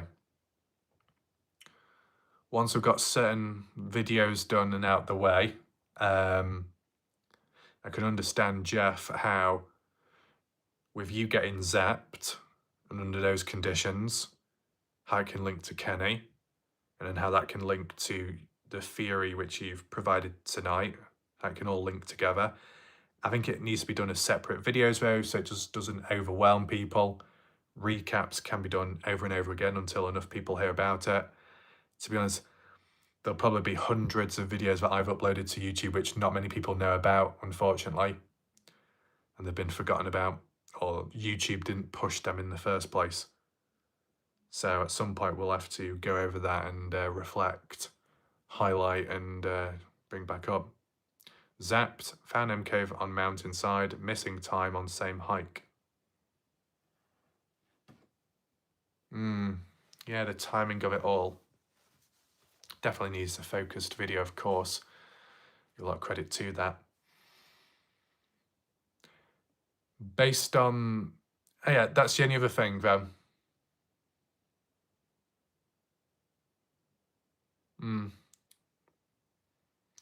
So in terms of Kenny being zapped and it gone too far or gone wrong and taken away, do you think that's what happened at the Mineshaft, hence why the Sen ended there? And even though we don't actually know, which Mineshaft do you think Kenny stopped at or was zapped at? The one SB came across? Or Kenny's Mineshaft, which you see in his hike video? Which Mineshaft do you think Kenny went to, or where his scent ended up? They wanted the found. Okay. In some ways, probably Kenny's fair enough. In some ways, it makes sense. They want Kenny, or they want certain items to be found, so it might conclude or reach ahead with some stuff. And those that are possibly involved would be clapping their hands in the background thinking, oh, look, the girlfriend's claiming Kenny had psychological issues and may have ended his life. Well, that's good for us. If people stick with that narrative, then we can get away with it.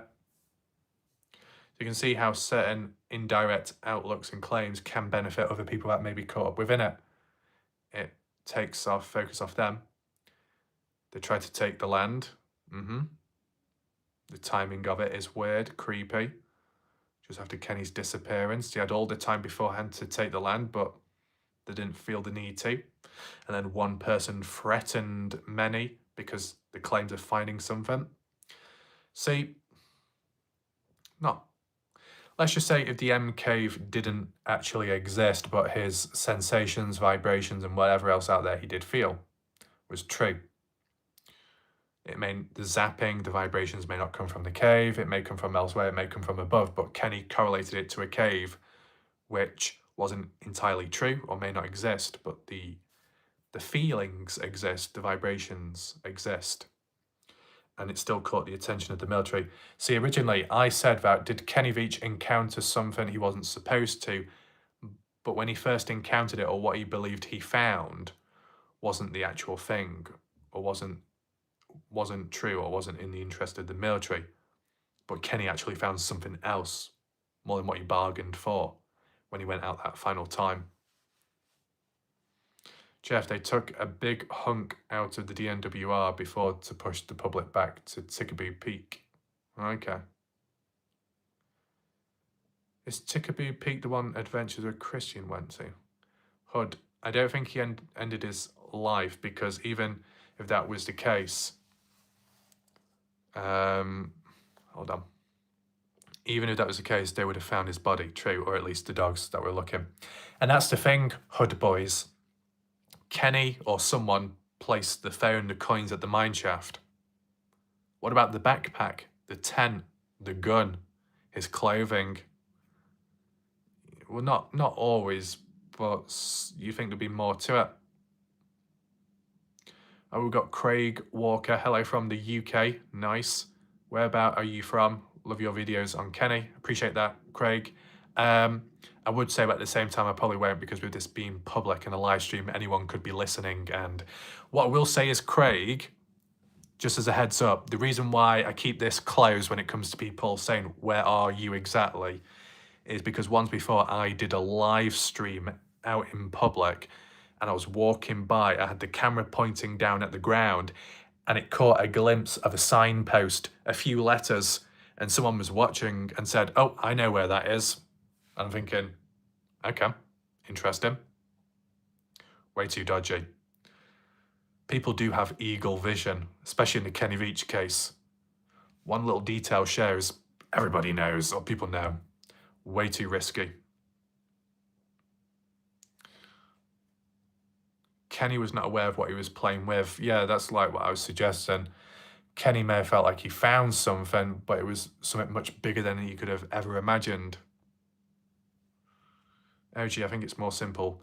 I take him at his word. No one will ever find me. Ditched the items and fled. Winnie the Pooh, Brighton. Oh, nice.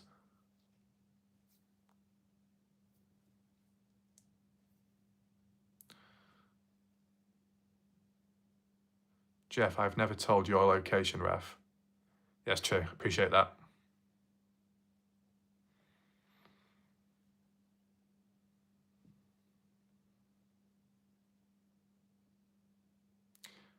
Okay, catch up there. Welcome to anyone that has joined late.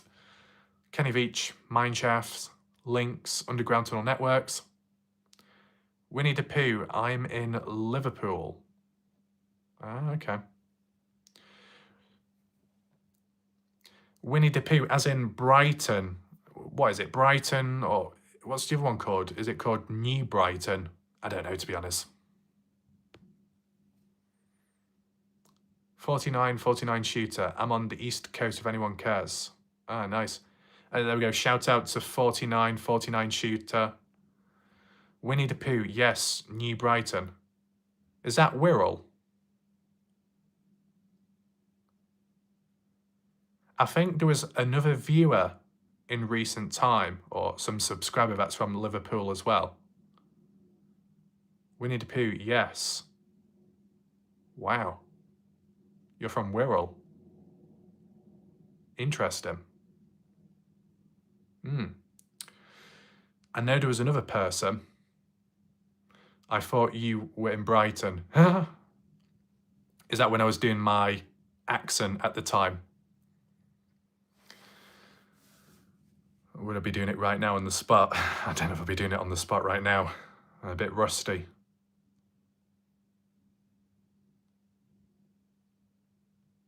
Probably. I'll do it right now as a tester, but I'm going to stand up because my facial expressions look really dodgy when I'm trying to do some stuff. Okay, what do I say? It's only a quick one. It's probably not going to sound too good. It might sound a bit exaggerated, right? Look what we got here. We got Winnie the Pooh. Right, calm down. I know it's late at night. It's past your bedtime. What you doing still standing up?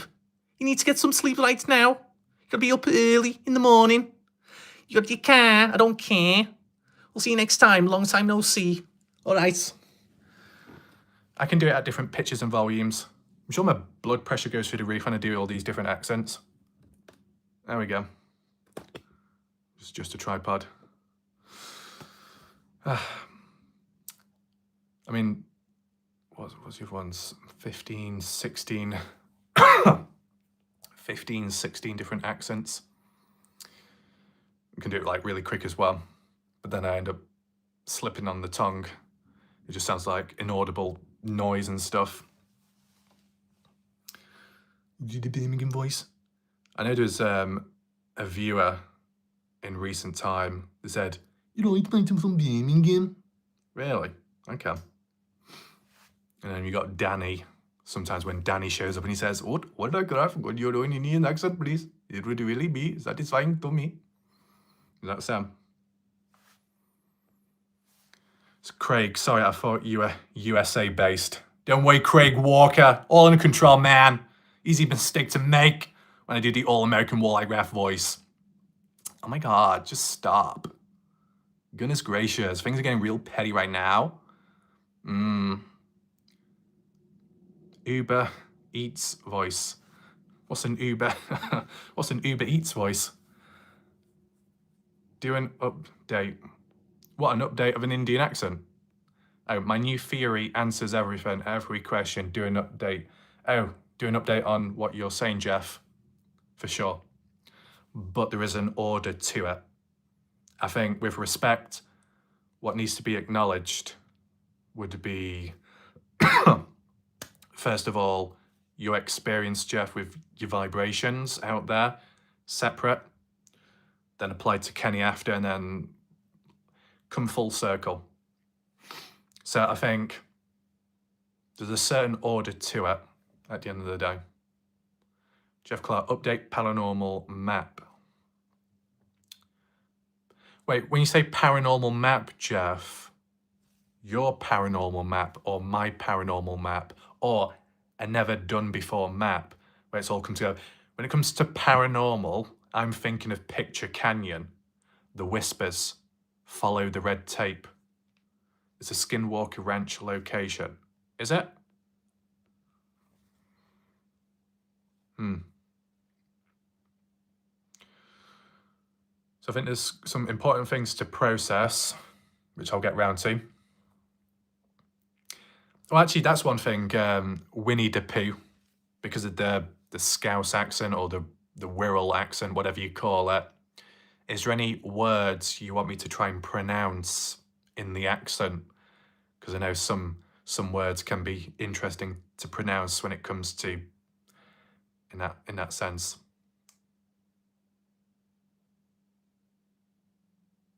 Do you know what? When I first read that, Winnie the Pooh, I thought you meant do a chicken sound. I can do both, to be honest.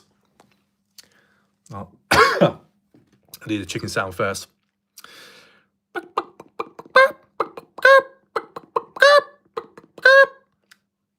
It's so much harder to do, especially with this cough. It's kind of like, I've not done it for a long time. Winnie the Pooh says, I know. So you've already been traumatized by my animal sounds. Yeah. Okay. All right, lad. Calm down. You get your chicken. Get your chicken.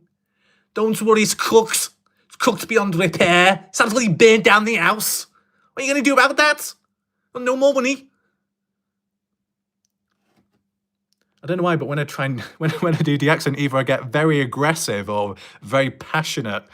I need to calm myself down. I don't think I could have a normal conversation in that accent. Craig, Raf, do you have any plans to one day visit the location? At the moment, not at the moment. See, in terms of the location and what's been searched and the experience and the effort put in by people and what's been ticked off the list, in terms of the style that I do based on what's practical for me and what I'm good at compared to what I'm not good at, being honest, the map analysis, as more so mapping out the hiking routes and looking at hiking footage and visualizing it on the map and then going from there. I feel that's what my strengths are personally compared to other stuff. Good. There we go. And obviously it's always a key thing when someone from a particular area with that accent then says the accent what I've done is quite accurate. Would you not just want to walk there and feel the place? I guess if it was closer practically, then yeah.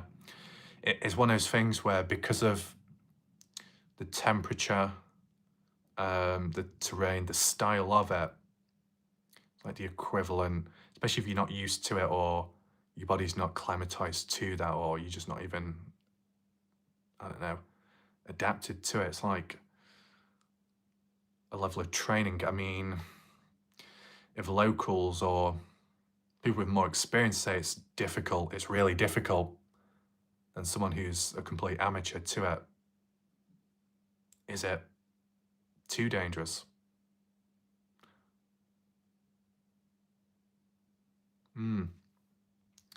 Jeff, something with that place or combination of things.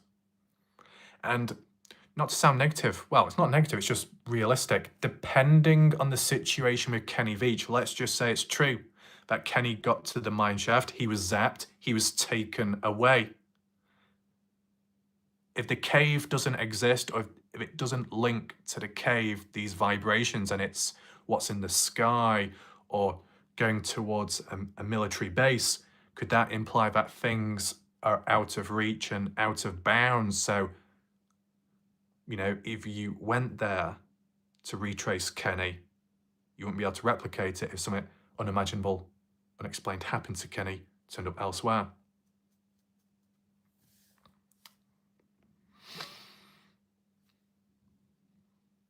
Oh yeah, random question, Winnie the Pooh. How did you come across my channel?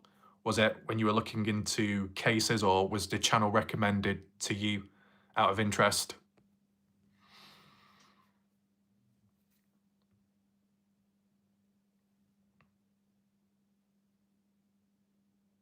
Fair enough, Craig. I mean, in fairness, with other hikers like Jeff Clark, SB, J Chuck, some of which locals and others not so much, they haven't even met up together.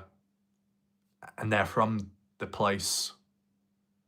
Different reasons, of course, time schedules, responsibilities. And in some ways, hikers that have gone out there tend to do it solo, because then they're only looking after themselves. I can't remember who it was now. Was it SB or was it 49 Shooter that said they went with another person or two, and then they had to pace themselves because others were taking it slower, but some stopped or slowed down and waited whilst the other person went off to do their thing. I can't remember. Winnie the Pooh, I've been down many caves in Liverpool and old railway tunnels. Okay. Yes, they may have removed what they wanted to when the takeover failed, but other oddities remain in that location, true.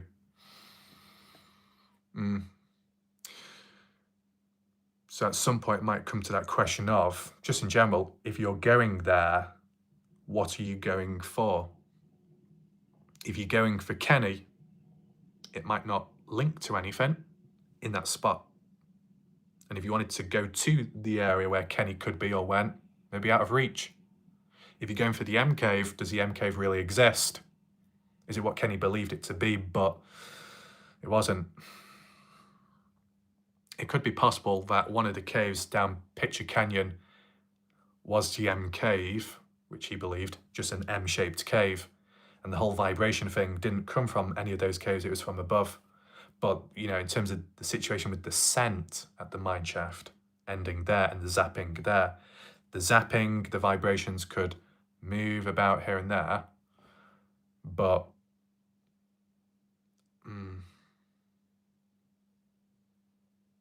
interesting.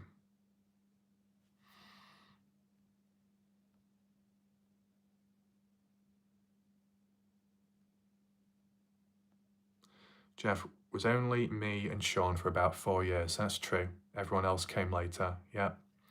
Sean went out, Sean went out in 2015, the first.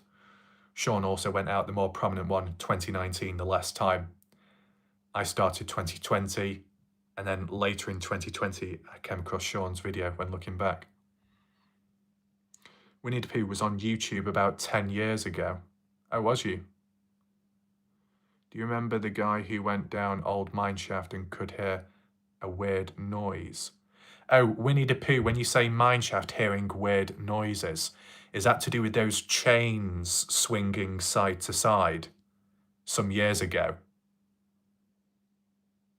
I think it was more of a mine, not a shaft, but a mine, horizontal, walking on in, heard whispers, and then there was chains moving side to side. Is that what you're referring to?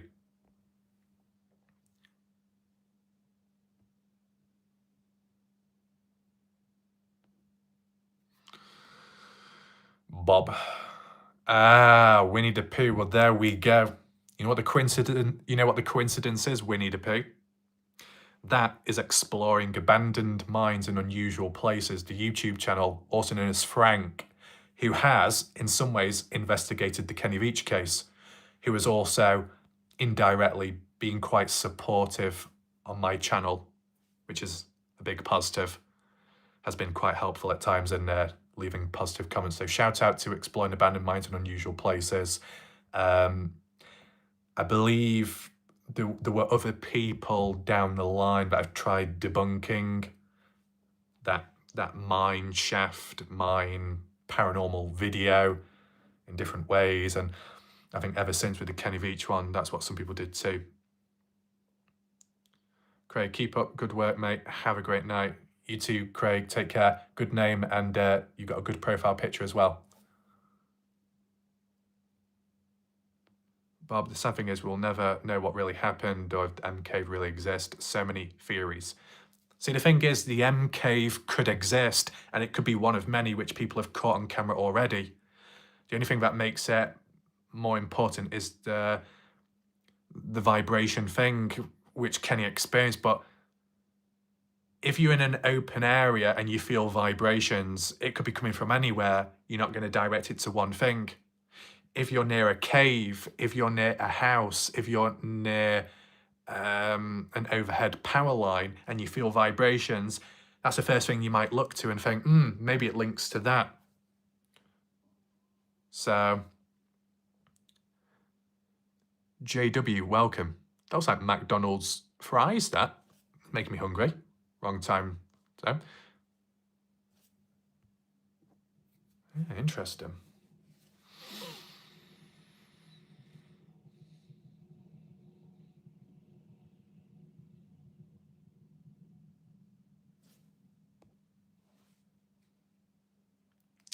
It's been very interesting how it's expanded tonight, the discussions. Yes, you are right. That's what I mean. You can break it down bit by bit and say what Kenny was talking about, he was correct in what he was saying. But in terms of his sensations and experiences, doesn't quite correlate to that exactly. You could link to other stuff.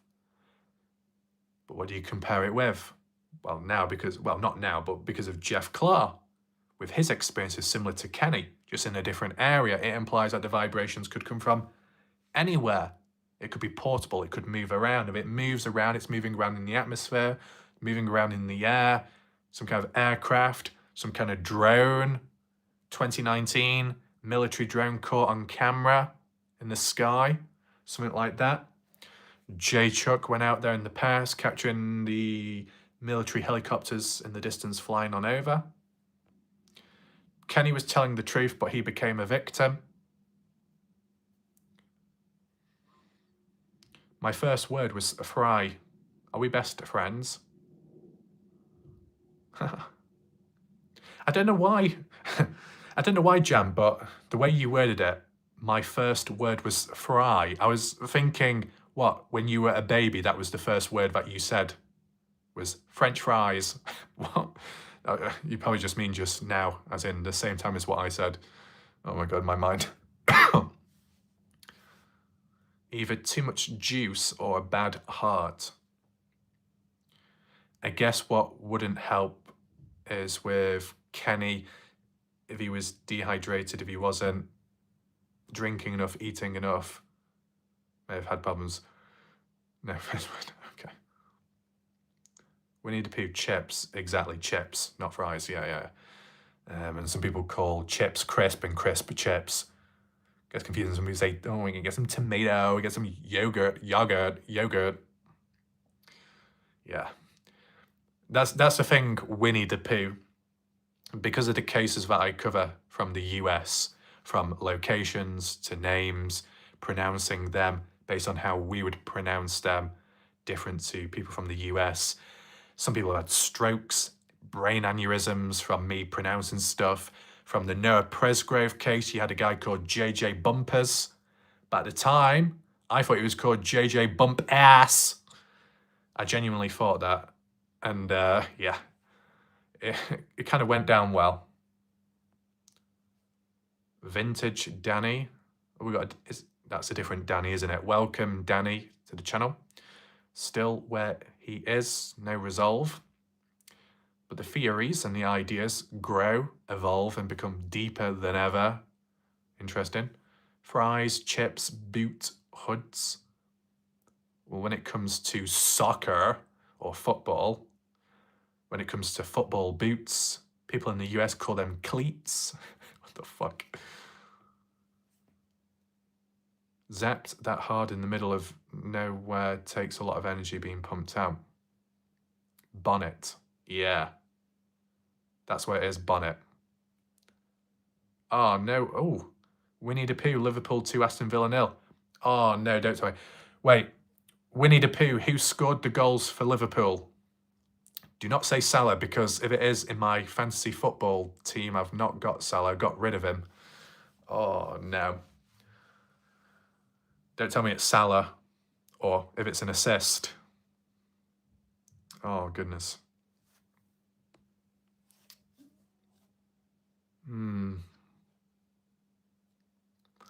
Waiting eagerly to find out. I do like Pran. McAllister. Okay. Did McAllister get both goals, or was it just one of them? Pram. Oh yeah, Petty Pam in the pram. Yeah. And Jan Fiorillo. Is this the way to Amarillo? Fiorillo.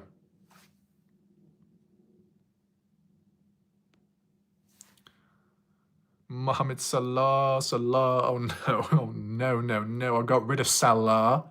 And who did I bring in? Brian Mbumo. Looks more like Shrek with those wonky teeth and big ears. What a downgrade from Salah to Mbumo. But in fairness, I got rid of Salah to be able to afford Gabriel from Arsenal. And Gabriel got a clean sheet and an assist and 12 points. So it's okay. But I won't be able to afford Salah if I bought him back. Bit of a problem. And it depends if he scores any more goals. Gravenberg, 58.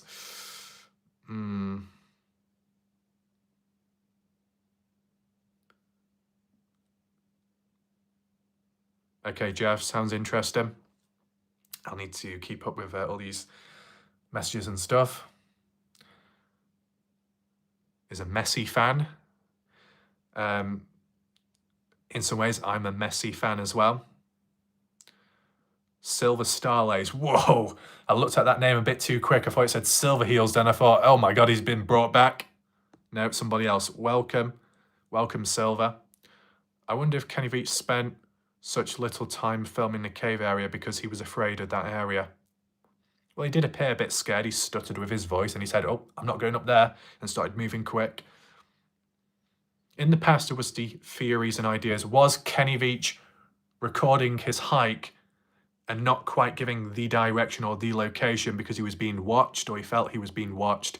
He had to give a tutorial on where to go or where not to go, but where to actually go to cause misdirection. Like, if the military had already got involved by then, I mean, it's like with Really Robin. It sounded like Really Robin was reading from a script at one point. I hope Silver Heels is okay.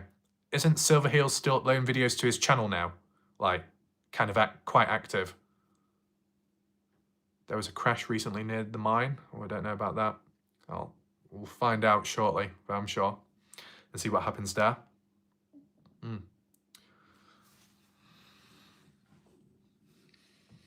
few days ago. Really? What else was I going to say?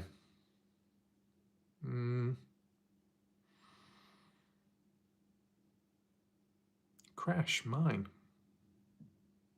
That'd be weird, the timing of it, considering the videos that I've done recently. I don't think SB is watching, but I'll reach out in other ways. I did double check. I went back in time on Google Earth Pro. Is that other person still watching? Who's the name? Let me just double check.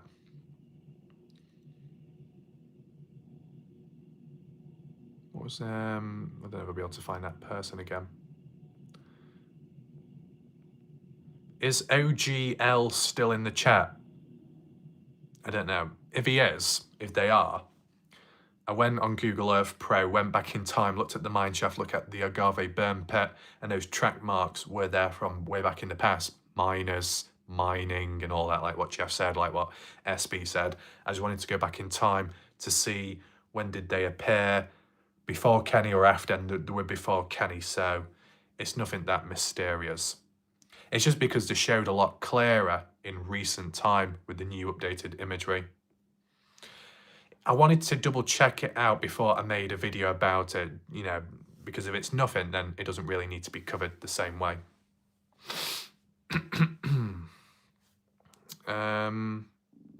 So, ooh, stomach rumbling a little bit.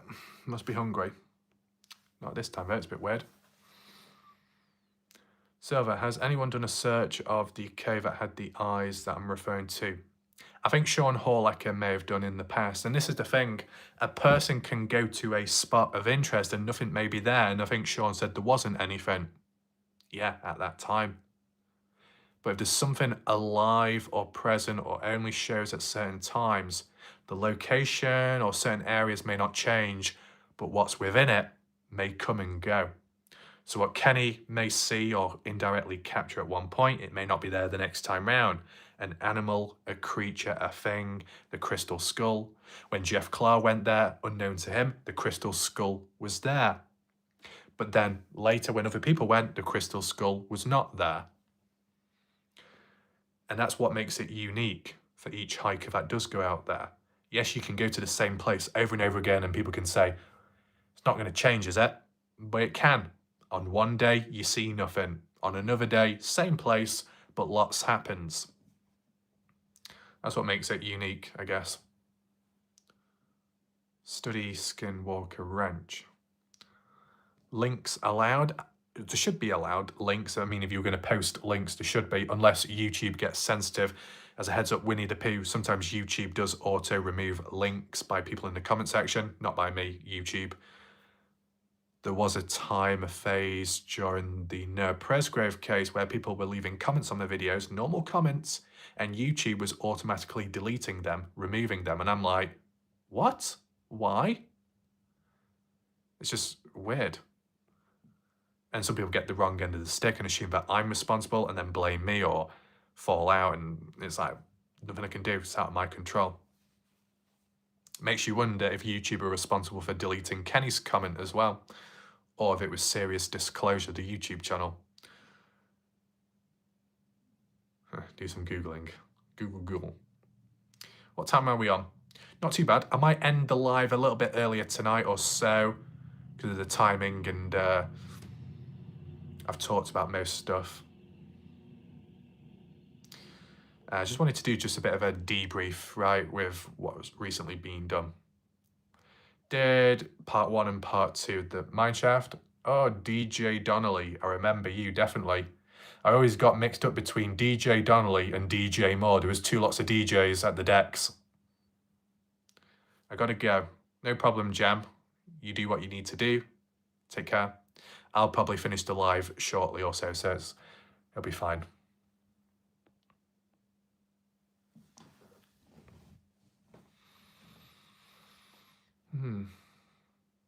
It's interesting, sometimes, don't always show clearly, but when you go into the statistics of the channel, sometimes you can actually see the cities of where people are watching from. Not exactly who, but small percentages.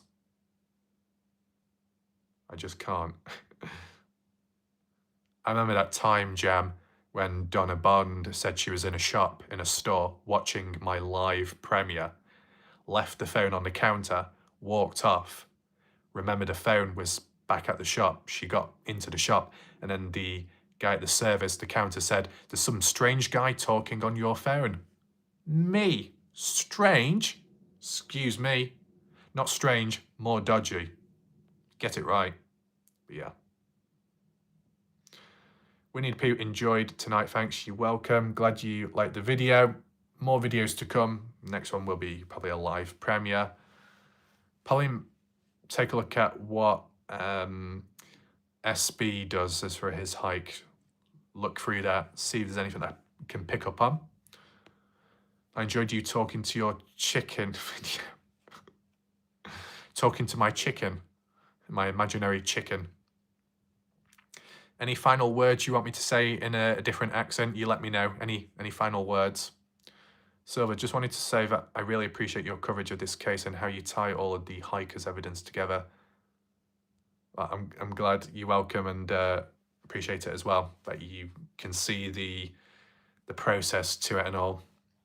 One thing that really helps is I do these separate videos, not this one, but I do separate videos of particular hikes and findings. And people could say I go a bit too all in on them, I drag it out a bit too much. But to be honest, for future reference, it's so much easier.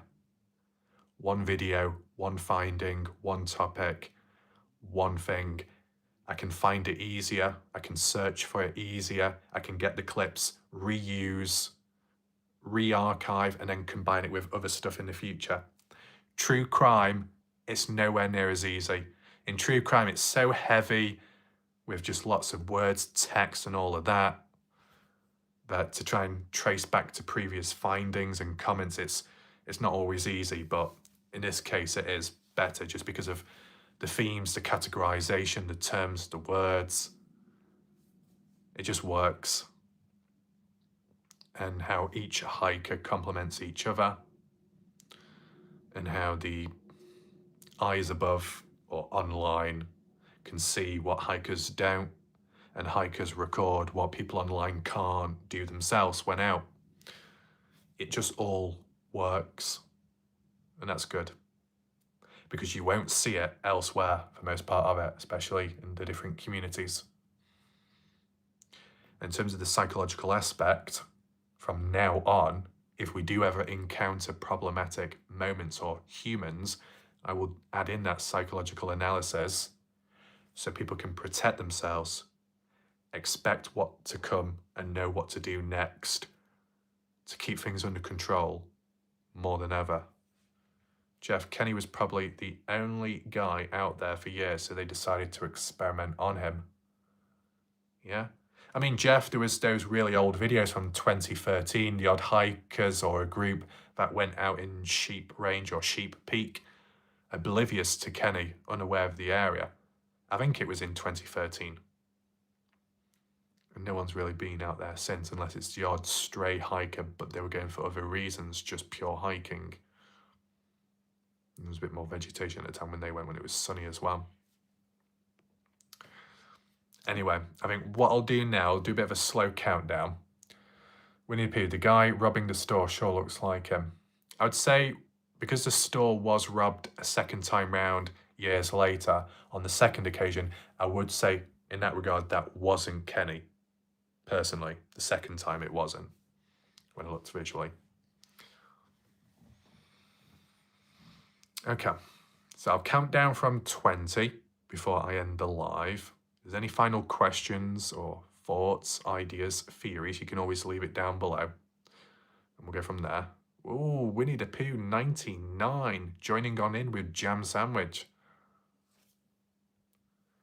Well, what about that group that discovered an M cave out there back in, what, the 70s? There we go, Silver Star Lace, yes. Accord Research, Cave M, I think it was. Measuring the hertz, the vibrations, the waves which were emitted from that cave. That video became private, never to be seen again. I archived it on my channel. I've got the screenshots and all, which is good. And that cave, when you make it transparent, it actually fits over the supposed covered cave, which Sean Hall-Acker investigated, which Kenny Veach said on ground level, kind of like right here. So is it possible that that supposed covered cave back in the 70s, it was open, it was accessible, and then later it was filled in? Could it be a giant fan? I don't know about in terms of the area with Kenny, but in terms of another YouTuber in a different area, unrelated, they went through a tunnel, in a tunnel in the Nevada desert, and they heard a big fan or something. If it happens in the Nevada desert, it could happen in the Mojave, Little Jeremy Canyon area. Maybe. Right, okay, I'll start counting now. I'll do it slow as well. 20. Air vent. Air ventilation, air shaft, ventilation unit. fitting through, going into a base complex underground. That's possible. Winnie the Pooh has been suggested through the tunnels networks. I could link into somewhere. A cave, ventilation shaft, ventilation area, small or big. Noises happen in the Grand Canyon too. Interesting. 20, 19, 18, 17, 16,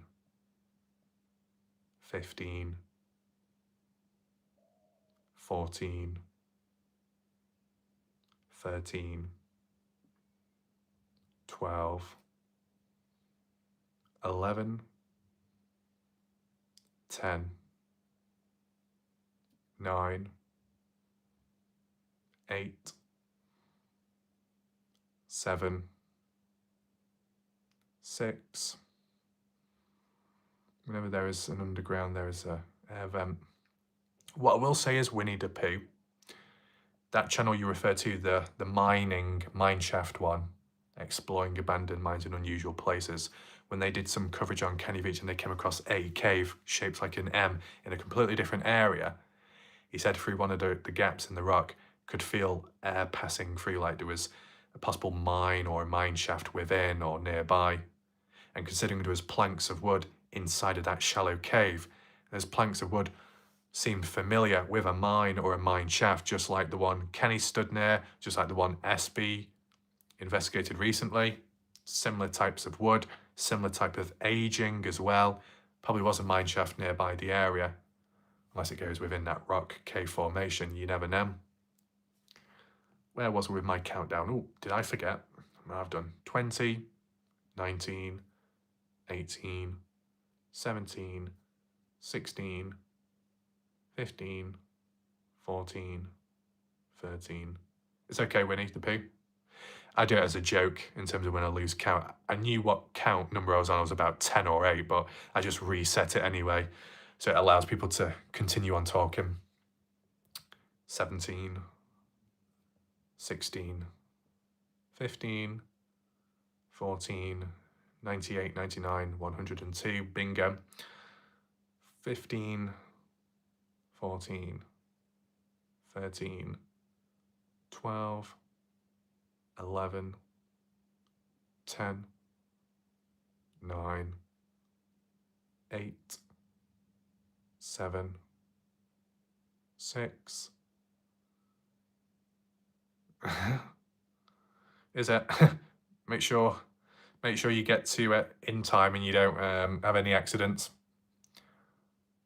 6, 5, 4, 3, 2, 1, 0, 0. Okay. So I think we'll leave it there for now. Shout out to everyone that has watched the live, those in the background watching, whoever you are, and those that were watching earlier. And for anyone that may watch on replay, just a bit of a debriefing of what's gone down in recent time. And then we'll see what happens next and what video I do next, because there are ideas. It's just got to be done in the best order, so it doesn't overshadow anything before or after, and it doesn't get too overwhelming or too deep. Just space it out appropriately and let the videos flow. But of course, if there's breaking news, that will come first, just so you know. So my name's Wyatt Ref. Thanks for watching. I'll see you next time in the next live premiere. Goodbye. Good night for now.